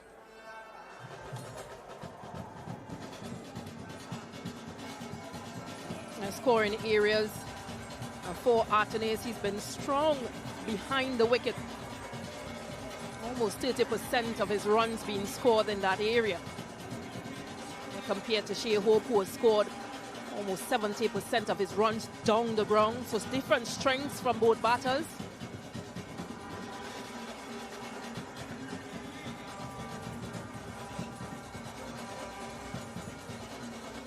And that's one of the things, I'm not saying it is the way it always is, but the slightly smaller guys in stature tend to use the pace and go squarer. I'm not saying that Shea Hope is a big guy. There are big little guys or average size guys who go down the ground nicely. The very smallest of them, largely but not exclusively, like to go square. O'Neill Bartman. 2 is the call. And that's something, Stacey, that Shea Hope also brings to this West Indies batting lineup. This pace between the wickets.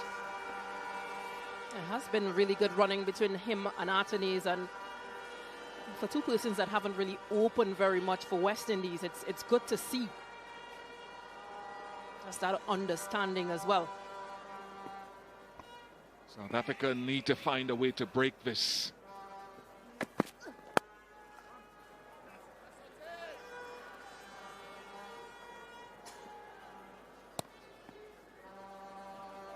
There seems to be a lot of humidity where all the bowlers have that rag and are drying their forearms, their bowling hand, Berger and O'Neill Bartman.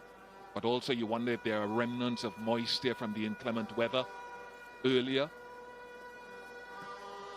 The cutters are still worth the effort at some stage.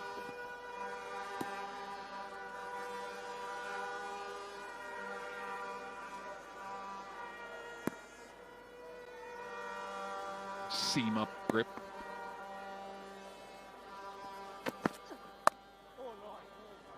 I'd probably say that they haven't really used the pitch or used the surface as much, South Africa, compared to what West Indies did.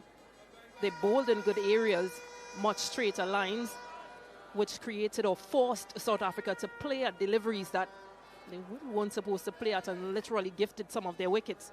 Some of these deliveries have been a bit wider, as well as on the leg, so free shots basically.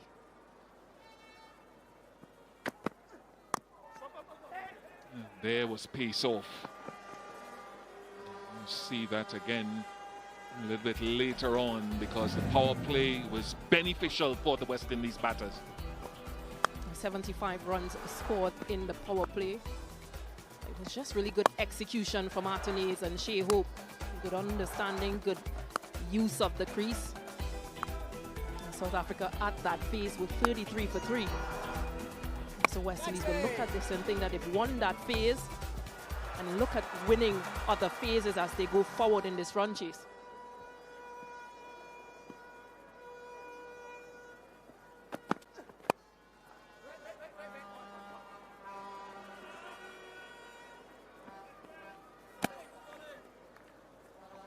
And some teams, Stacey, and you are World Cup winner in 2016 with the West Indies in T20 cricket, so some teams will approach it differently, but the West Indies looking at where are we at 10 overs, or where are we at 15 overs, and then measuring the game from there. It's not the same yardstick for every team, depending on the resources you have left in your batting order.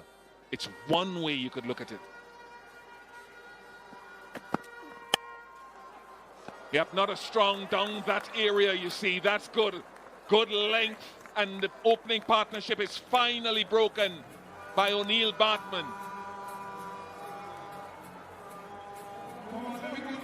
Yeah, we spoke earlier about his scoring areas, and this wasn't one of them. Hitting down the track, didn't quite get the elevation he wanted.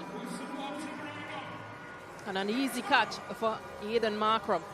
West Indies lose their first. Alec Artenes goes for a very well played 40. It's 84 for 1.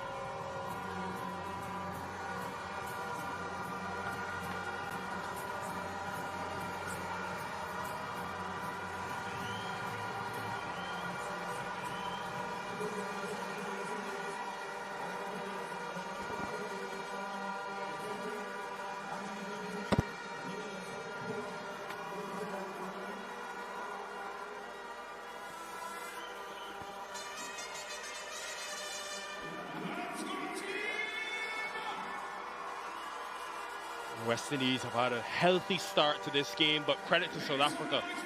As soon as that power play is finished, they've built pressure, and it's brought Nicholas Pooran in at number 3 to the crease, so they maintain that left-right combination. This is why he's here. Vernon Philander. Yeah, everything. The only currency back for South Africa is to pick up wickets. And that, you feel, is a key wicket in the context of this game, because that partnership was taking this game away from South Africa at a rapid pace. And there's that man again, O'Neill Bartman. Expensive in his first over, but he has the knack of picking up wickets. Big moment in this game now. South Africa can try to wrestle some of the advantage back in their favour, and smart captaincy from Markram as well. Going to 14 is a risk with Puran at the crease. Puran took him apart last year when these two teams met in South Africa. What will it be now in the West Indies? Yeah, I just get the sense that with this dew factor around, the ball skidding on, batting looks so much easier, but wow, we have been well entertained in that power play.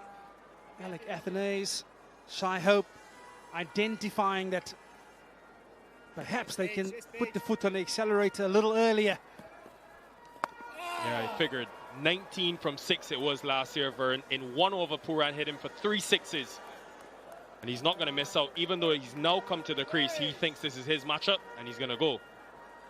Yeah, and the point I'm trying to highlight is it is perhaps a stage for the West Indies where they can afford to take a bit of time, but we know the nature which Nicholas Pooran plays in.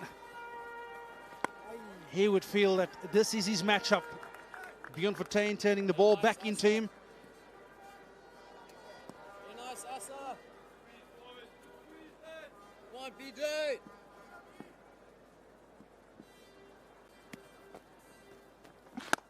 It's been a trend of Markram's captaincy, actually, where you think of certain situations. Puran, when Markram brought himself on at the World Cup, and even now, yes, it's Puran's matchup, but he has to hit into the bigger side of the ground, leg side. So Markram is saying if you take him on, you've got to do really well to find that boundary.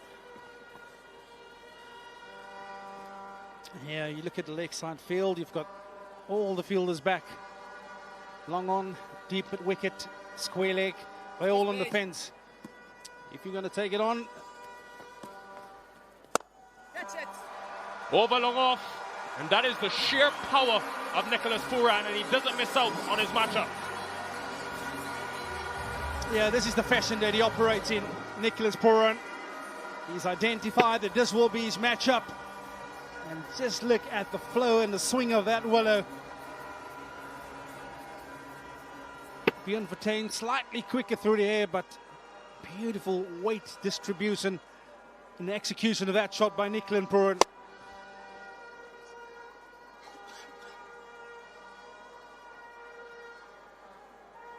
One delivery left, and Puran will be looking for the same result. He'll be looking to cash in. Just teasing him. Yeah, as a bowler, you're under pressure when a better place with this sort of mindset. He's made his intent clear. He's not just going to let you bowl at him. You know he's going to look big. He's going to look to go downtown. What have you got up your sleeve, Bjorn Fortuin?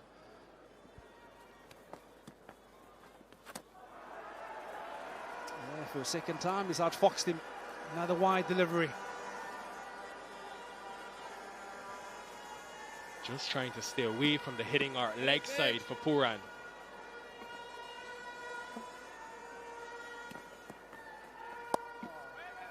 Full toss outside off. Dot ball, anticlimactic end, 95 for 1.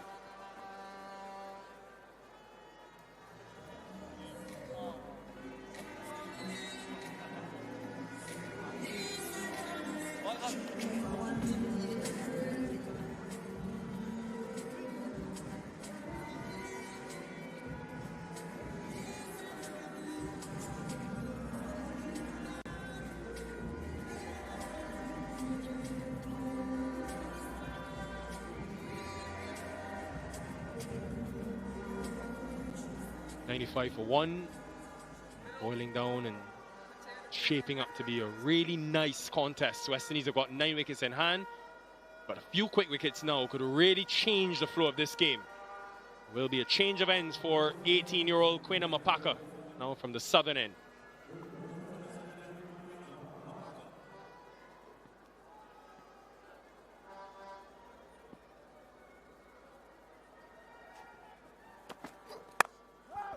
Yeah, and you'd expect that perhaps nerves has just settled a touch for young Quena Mapaka. At this age, there's a lot of excitement. You just want to get that ball going, get a bit of momentum going. We've seen his first over, perhaps a little bit all over the place, but you get a feeling that he's settled into this game now. I'm pretty sure we are about to witness the best of Quena Mapaka in this spell.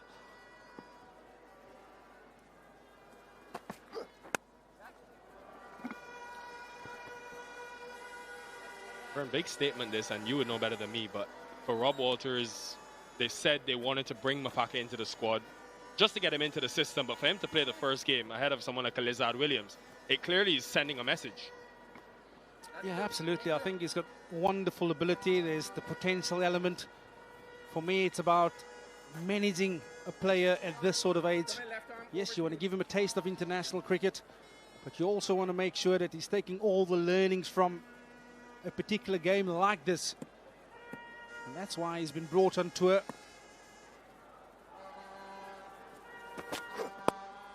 Yes, perhaps didn't expect to be playing in the first game out, but also let's be reminded the injury to Lungi Ngidi. But this will be a wonderful opportunity for a young man to learn on the job. 145, that last delivery, kilometers per hour. Good running though.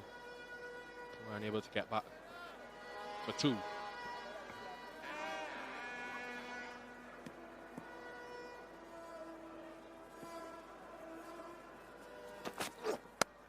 It's a similar field to the one that Shamar Joseph bowled with both mid-off and mid-on up. And the Puran and Shea Hope who set, margin of error becomes very small. Yeah, just with reference to that first over that Quena bowled, of course, he has the wonderful ability of swinging the ball.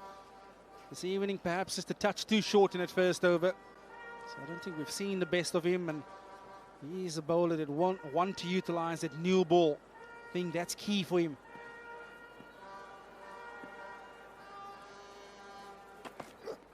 Right now, you feel that he's a little bit under the pump. 2 batsmen, which is in. That brings up the 100 for the West Indies. 1 ball shy of the 10th over, the halfway mark. Yeah, that's all learning, because I remember that on the 19 World Cup, he was very comfortable bowling over the wicket to both right and left-handers. There's the 100 coming up for the West Indies in quick time. But today, with the bigger side, leg side for the right-hander, he's had to come around. Now goes back over to the left-handed Puran.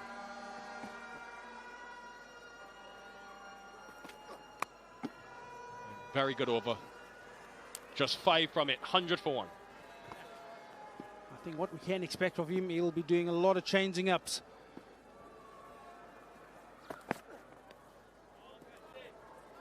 Ah, there we go. First ball, slower ball. Okay, you almost feel that it's 7.5 to the over required for the last 10.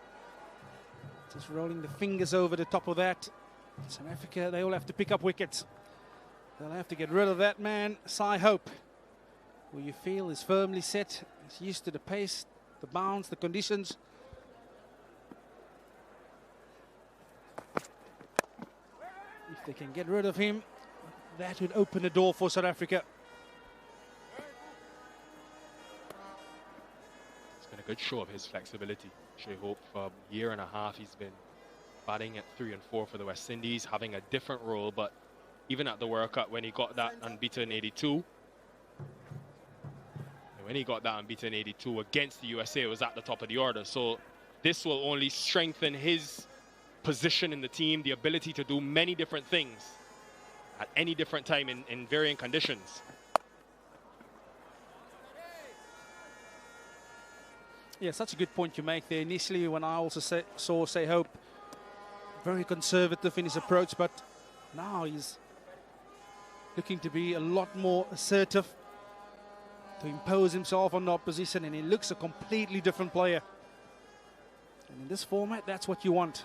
You want players to really impose and make the intent clear, not allowing bowlers just to settle in.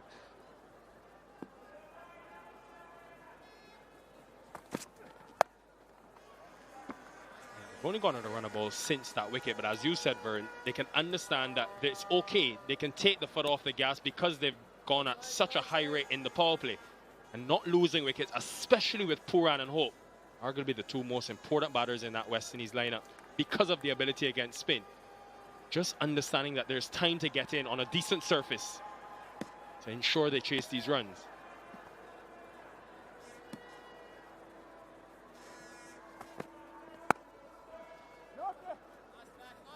Here, and Nicholas Pooran, he'll be well aware of the game situation.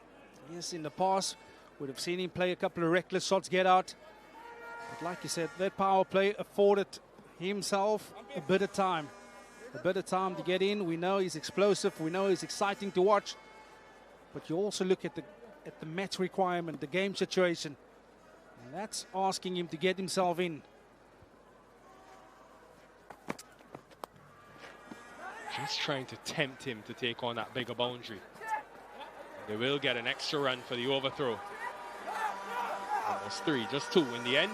Got over though, 5 from the 11th, 105 for 1.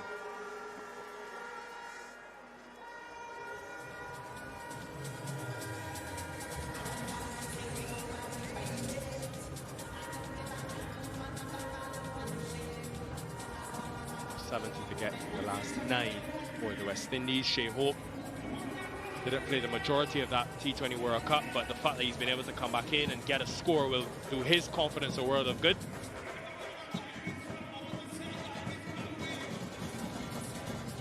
Six options used for Aiden Markram, and captain himself went for 21 in his first over, so we'll be juggling his seamers. We've seen Krueger, now we'll see Andre Berger. Also a change of ends for him. Started in the power play from this northern end. Trying to break this partnership, knowing the importance of these two batters at the crease.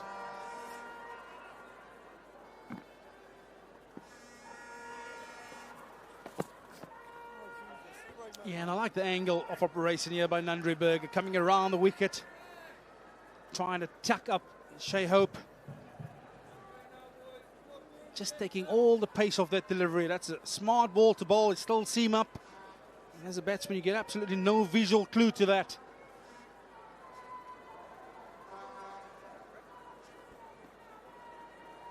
Pace off tonight. It's been much harder to hit for the West Indies.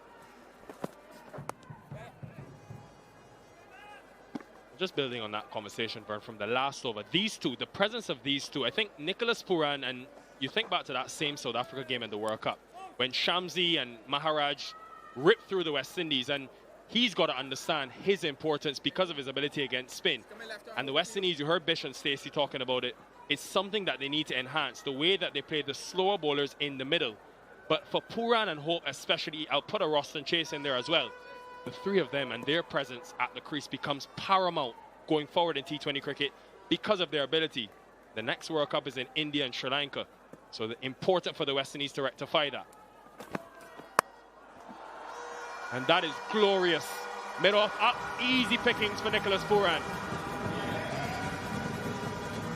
Yeah, and this is the reason why you wanted Nicholas Pooran to get in. It's a slow ball, he's picked it early. It's that beautiful swing of the blade once more. You can see he's trying to bowl the slow ball in Andre Berger, but just look at the position he gets himself in.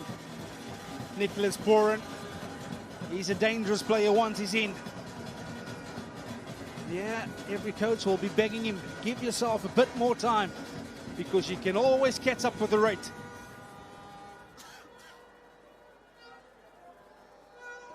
Leaves mid off up. So 3 deep leg side, 2 sweepers on the off. Attempted pace off. He has crunched that.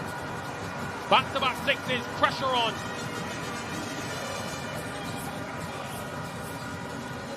Yeah, I think he's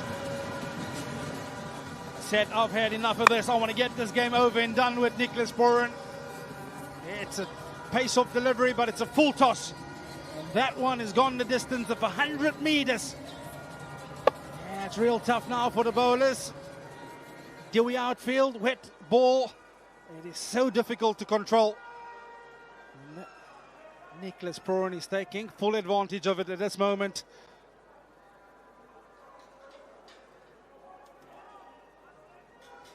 Not the first time that Burgers missed his length badly with that attempted pace-off delivery.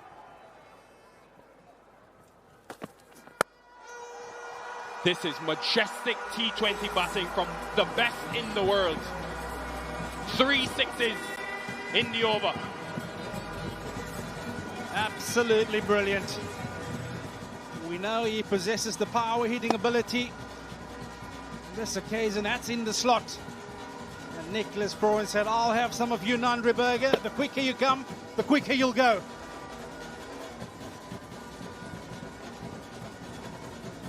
That mid-off fielder being up, it just gives Puran so much confidence and comfort knowing he can go down the ground. Yes, they have long on, but anything straight or even in the offside, he knows he'll get runs down the ground. Yeah, it's a harsh game for the seamers when you're up against a player of the class of Nicholas Pooran. He's in. You get a feeling it's a dewy wet ball, difficult to control. Last ball of Burgers over. Goes again. 4 sixes. Nicholas Pooran, world class. 130 for 1. Yeah, he's enjoying this, Nicholas Pooran. We talked about him loving the pace on. You can see Nandri Burger trying to go for the Yorker.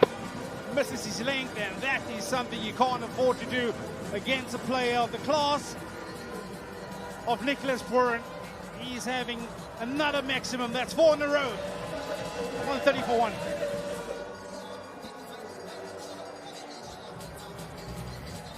Wonderful hitting from Nicholas Pooran. So many will tell you, once he's in, he is very difficult to dismiss, and he'll find many extra gears that others won't on the same surface. 4 sixes in a row. Means they now need 45 from 48 balls after being set a target of 175.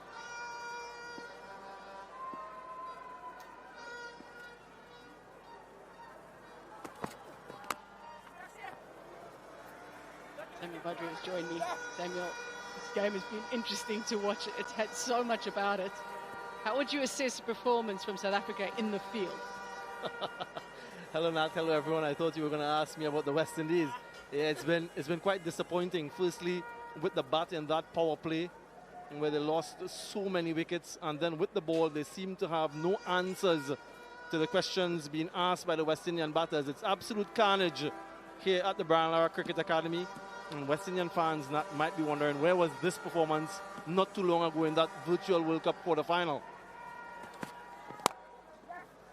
That long ago we showed a graphic of the strike rate of the West Indian batters against balls with pace on and then balls with the pace off. A lot lower with pace off.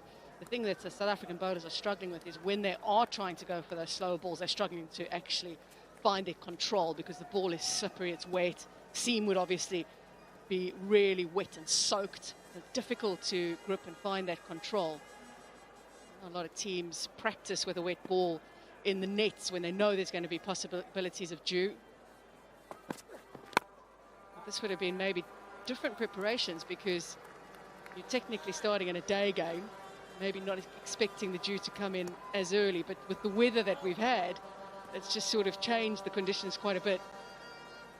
Yeah, and take nothing away from the way West Indian batters have gone about this batting chase, but also factor in that the South Africans are missing quite a lot of their key frontline fast bowlers. No Nokia, no Rabada, no Kutsia.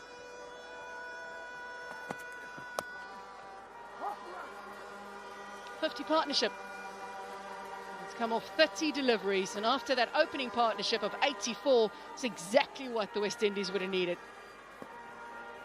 Yeah, confirmation of that partnership. No Marco Jansen as well. So it's pretty much an inexperienced bowling lineup, inexperienced in international cricket being given a test, a thorough examination here by the West Indian batters, and they'll come off the better for it. It will build their resilience, their character. It will be a steep learning curve for them.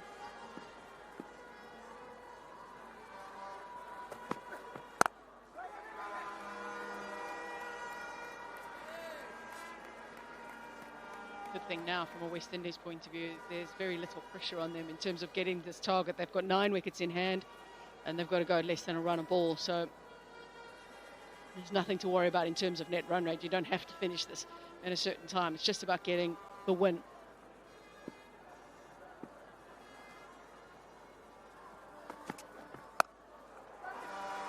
Nicely done by Shea Hope. He's been going at a good strike rate. He's got a half century, and it's his 4th in the format. 135 for 1. Yeah, applause from his teammates and of course from the fans who are in here. It's been a controlled effort from Shea Hope, 3 sixes and 2 fours. Seem to have switched gears in the last 24 months in this format.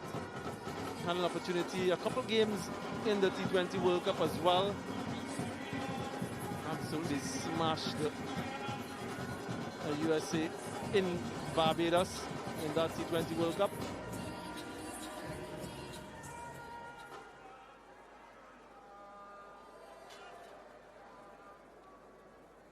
Neil Bartman has bowled 2 overs, 1 for 18.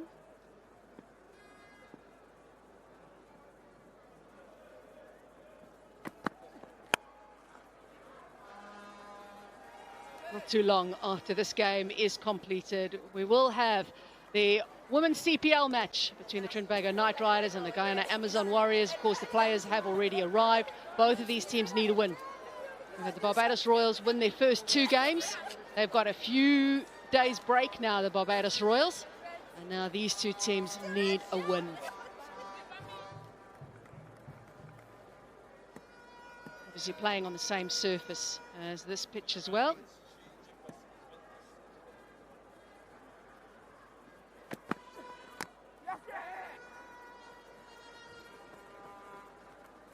First ball, just 111. What an innings this has been from Shea Hope. Yeah, his controlled aggression is perhaps how I'll describe the way he's gone about this. He's chosen his deliveries quite wisely and the direction that he wants to hit, generally in the direction of the ball. So down the ground, and taking on Eden Markram in that over as well. That was some ball striking.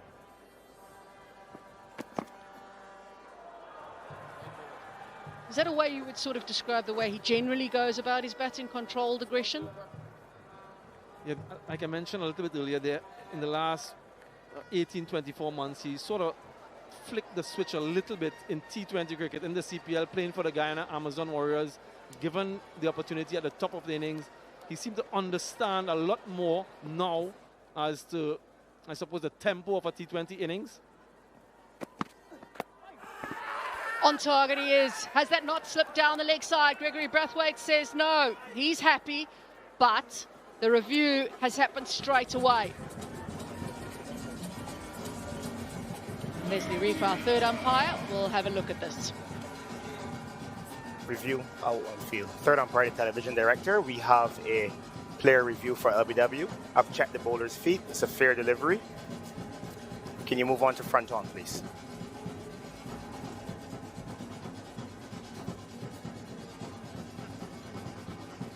There doesn't appear to be any bat. I will need Ultra Edge to confirm if there's any bat involved. Here comes Ultra Edge.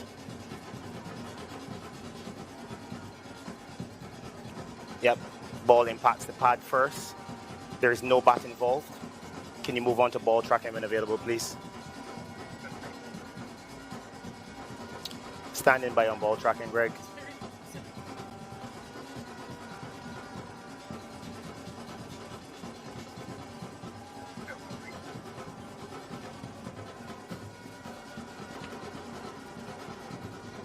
Standing by.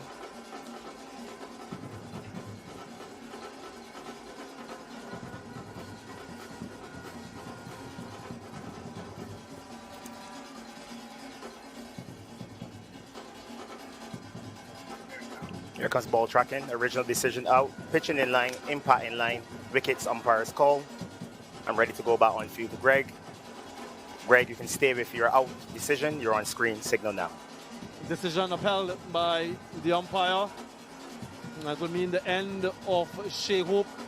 Having just registered a half century, he has to make his way back to the pavilion. West Indies now 138 for 2.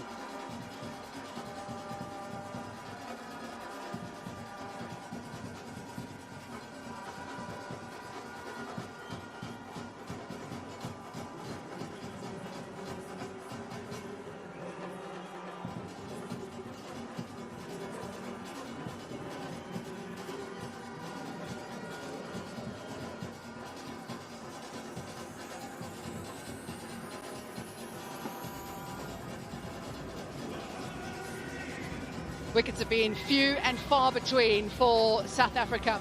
They've just managed to pick up the second, and that's in the 14th over. So the captain walks to the crease. Wonderful strike rate he has for a decent chunk of time playing the T20 international format as well.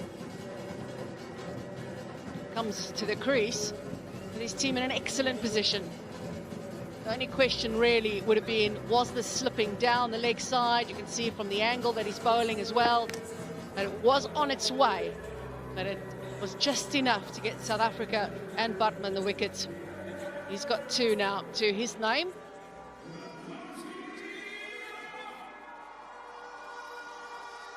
Is there a glimmer of hope for the Proteas? West Indies have been in full control of this innings right from the beginning. I don't think there was a moment, Samuel, at any stage when South Africa was in this specific innings.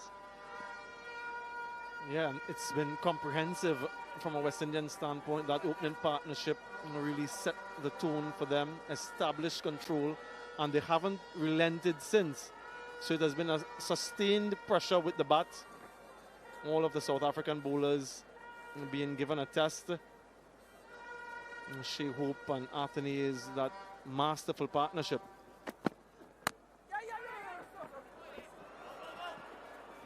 Wisely sent back. And then Nicholas Pooran just does what Nicholas Pooran does. 40 from 16 with 5 sixes. 5 sixes from 16 deliveries. What a global superstar he is. He's sought after. He's high in demand in all leagues around the world. And it's really nice to see him representing the West Indies at the international level. He really brings people to the stadium. Everyone wants to see him live. Got quite an ovation, understandably, when he walked to the crease today. Having grown up not too far away from the stadium. 14 overs have now been bowled. The West Indies need 36 from 36.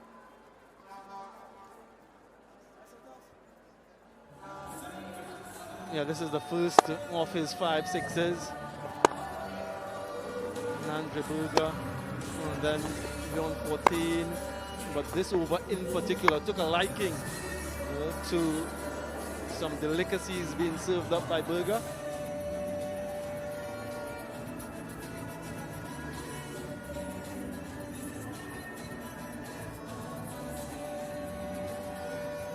One over of 24 almost dwarfs the rest. It's not to say there wasn't some other big overs, there was.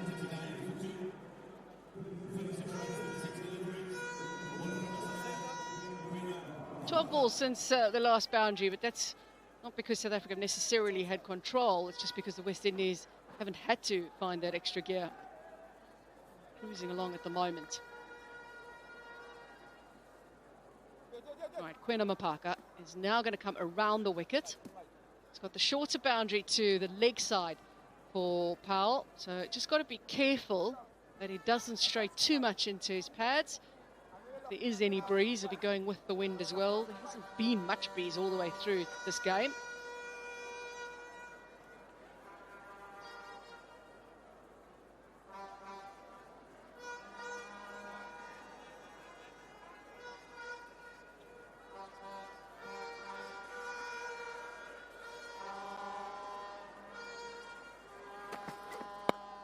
Goes into the surface.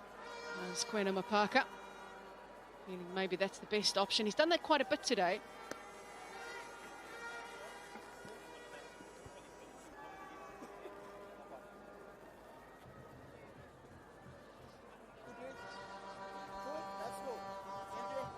Queen Mapaka was part of that South Africa under-19 team that played here at the Brian Lara Cricket Academy. So he has some experience of this venue, and of course in 2024 he was absolutely brilliant. Most wickets in the under-19 World Cup, player of the series, the record for most wickets at an under-19 World Cup. Going leg side, it's bounced just short in the end of Bartman. Got a little something on it to stop it from going to the boundary. Yeah, Nicholas Pooran wants the strike. He was hearing down and wanted to come back, sent back wisely by Rovman Powell. Yeah, comfortably short of Bartman.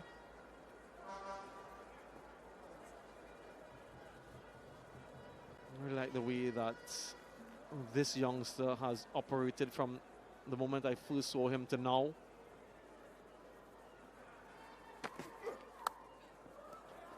Well done by Ryan Rickleton. What's impressed you most about him? Yeah, his level of maturity. Whenever he speaks to the media, he's quite measured, quite controlled, quite deliberate in what he says. And it really is a sign of an individual when they can clearly articulate their thoughts, and you can only sense that he is a thinker, a real thinker and a student of the game. So I listen to him speak, and I can understand where he's coming from in terms of his journey so far and where he wants to go. To the surface yet again, not a lot of control in the shot. When he got the opportunity to play out in India, and he was still in school, still in his final year of school, and he got the opportunity and the contract came his way. His mum's first thing he said, what about his studies? Got out a tutor for him, so he was still, while he was playing, studying as well at the same time and making sure that he kept up with his schoolwork, because once he was coming back to South Africa, he was just about going straight into exams. Runs. Continuing with the shorter length is Mapaka, but straying a little bit leg side. Yeah, got away earlier in the over, but doesn't get away this time. So it goes left of the fielder, who's unable to haul it in. And another boundary to Nicholas Pooran. He's raced along to 45. And the West Indies, well, they just need 29 more for victory.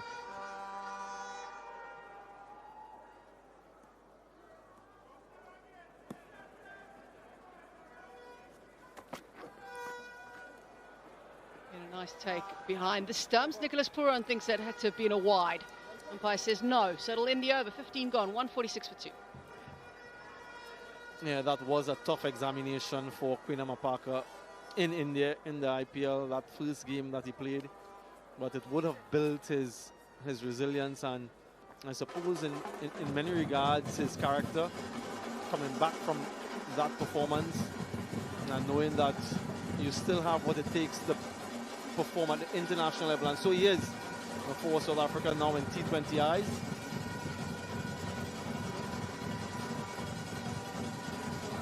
Required from 30.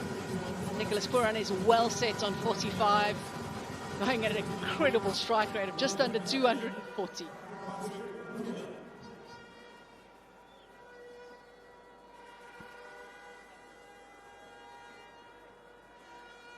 More of Patrick Krueger. Will give you a lot of pace to work with necessarily, just outside the off stump.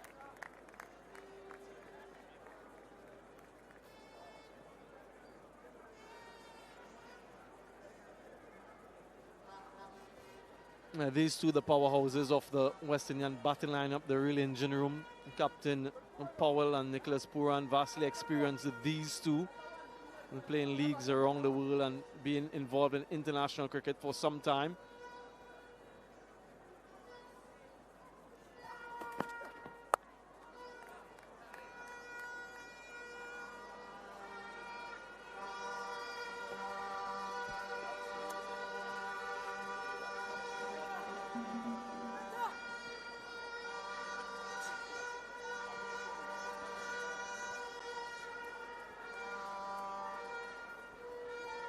All smiles for the Trinbago Knight Riders women's team at the moment. They'll be called into action shortly, searching for their first win of this edition.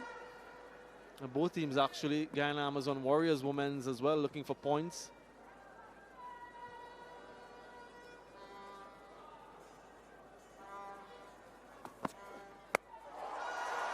Onto it so quickly, he picks up the length early and it sails over the boundary rope. Wonderful batting from Nicholas Pooran, takes him to a half century, 6 sixes in the innings.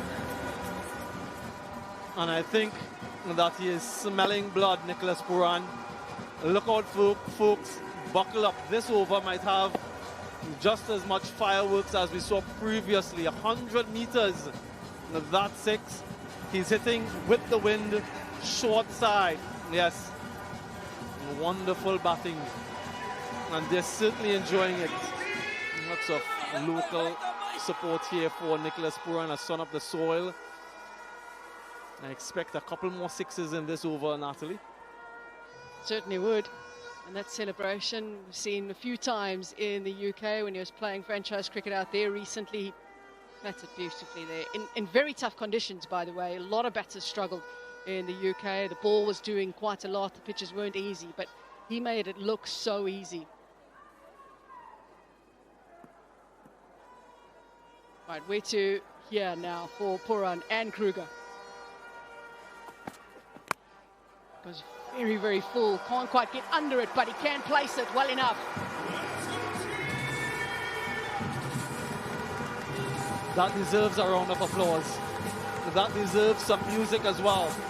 He's shown that he has power, and now he also has poise and finesse. A bit of a misfield helps him, but just uses the pace of the delivery. Look at the wrist, very quick hands, and the wristiness of the shot allows him to beat the fielder in the deep. Celebration time.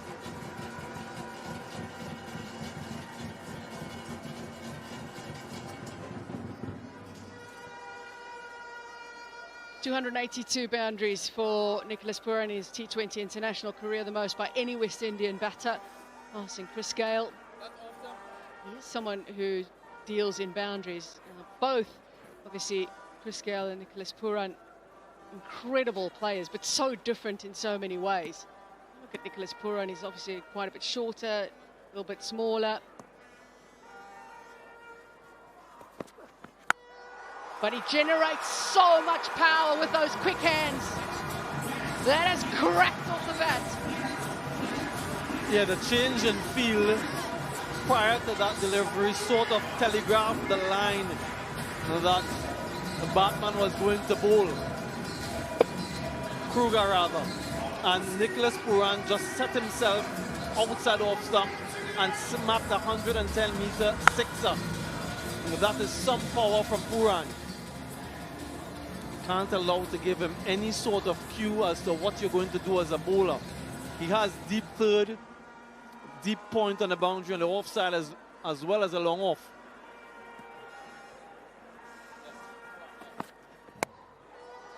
Trying to get it out of his arc as much as possible. It goes wide.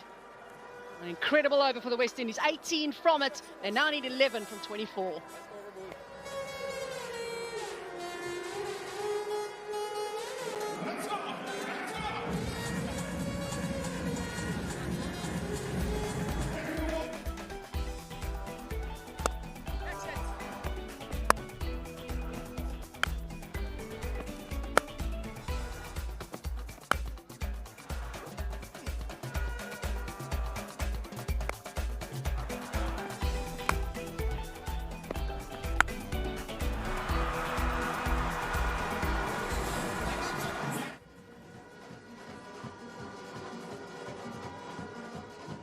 Very, very classy, very powerful player, Nicholas Pooran, at his very best.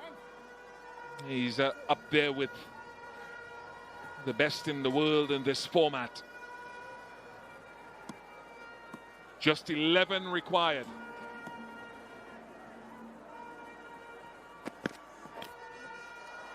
Make that 10, Vernon Philander. Yeah, we've been thoroughly entertained For the willow of Nicholas Pooran this evening, it has been an exhibition. A 6-hitting exhibition from the classy left-hander. Yeah, there's his number of boundaries. He's just gone above Chris Gale, 283. We'll have to rebuild that as well, but it's the pressure that these bowlers are under at the moment. 144 fours and 139 sixes. Never have I seen a player almost that equal in both departments.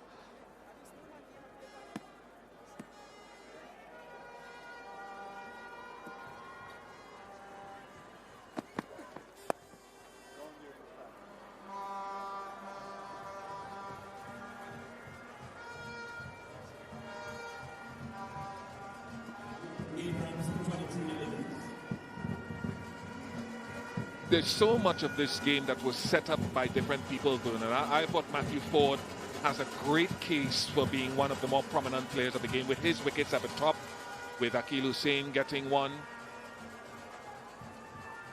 Shamar Joseph kind of strangling a couple, and that 33 for 3 in the power play I thought was critical, even though there was restoration done by Stubs and Krueger and Beyond 14.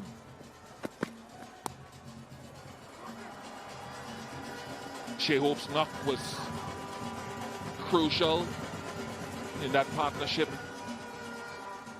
opening partnership. But Matthew Ford, for me, and I know there are different opinions, I thought Matthew Ford was outstanding. Yeah, they needed wickets early on, and he struck. He got the big wicket of Ryan Rickleton early on. That was a bit of smart work in terms of making the captain think. That was another massive wicket. So, to your point, wickets win games, and they break the momentum of partnerships. We certainly felt that partnership between Tristan Stubbs and Patrick Krueger was certainly a few more worth had he not got that wicket at that juncture of the game. So yeah, as much as there has been a runs festival since, bowlers win your games best, and we all know that.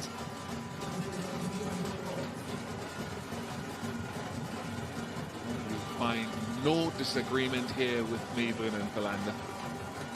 I look back at South Africa's progress to the final of the T20 World Cup. I think it was largely through their bowling group. What did you say, Soam? Batters when you games, bowlers when you tournaments? Yeah, and if there's one bowler that won't die giving himself another opportunity for wicket, is this man in picture, Nicholas Bartman. Fascinated by his story, a story that I can relate to. Being raised by a single mom, and you can see where he's drawing his inspiration and purpose from. He knows more than any, he had to work ultra hard for this opportunity, and he's not going to let it slip, I can guarantee you that.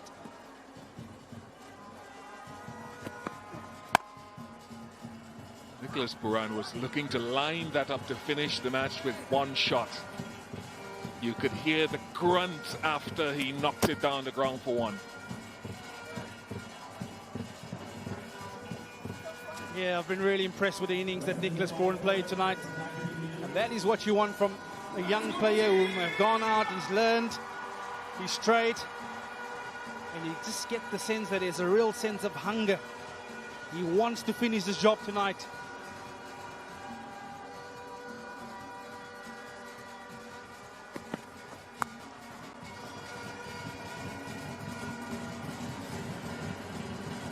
Many would have been frustrated when a young Nicholas Pooran walked out after 17, 172 for 2.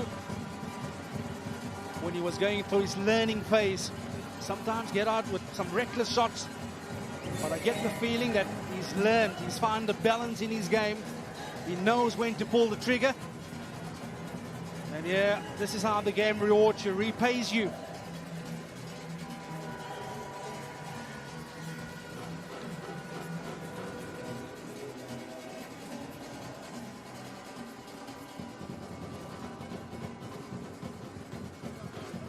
Vernon, to your point, one of the battles that Puran had for many years up until 2 or 3 years ago was finishing games, being there at the end of the innings when the match is won. He's gotten so much better at that. Quaina Mapaka.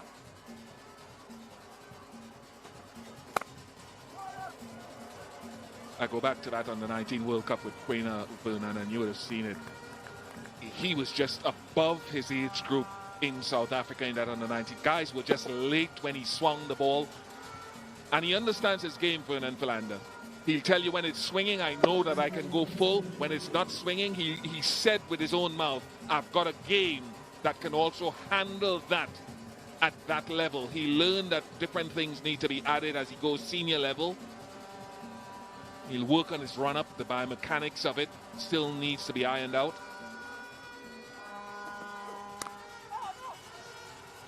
Yeah, the one thing that I really enjoy about Quaina Mapaka is the natural attributes that you're talking about. He's 18 years of age. He's already bowling 140 Ks. I still feel there's a yard or two to be added. Yes, he'll get better in his efficiency in the run-up. He'll get a lot stronger at the crease. So there's just so much to work with. At 18, Fish, I'll take that any given day. Trust me. I couldn't do what he was doing at 18. Yeah, and also, let's not forget, he hails from a school which KG Rabada attended. So the example would be up there. He'd be striving to follow in the footsteps of he's still a young KG Rabada. Let's not forget, Kagiso Rabada is only 29 years of age. But wonderful, wonderful that this young man being afforded the opportunity to learn at the highest level. He will take so much away from this game in terms of experience, in terms of being out in the middle, in the heat of the battle. He's got a wicket. First international wicket for Quaina Mapaka, and he's ice cool. Only the beginnings of what we hope will be a long and illustrious career. Yeah, absolutely brilliant for the young man. He's not given up the fight. He's hung in there, and that is what it means to the young man. He's on the board, Quaina Mapaka. He gets rid of the captain. Powell goes for 7. The West Indies 172 for 3.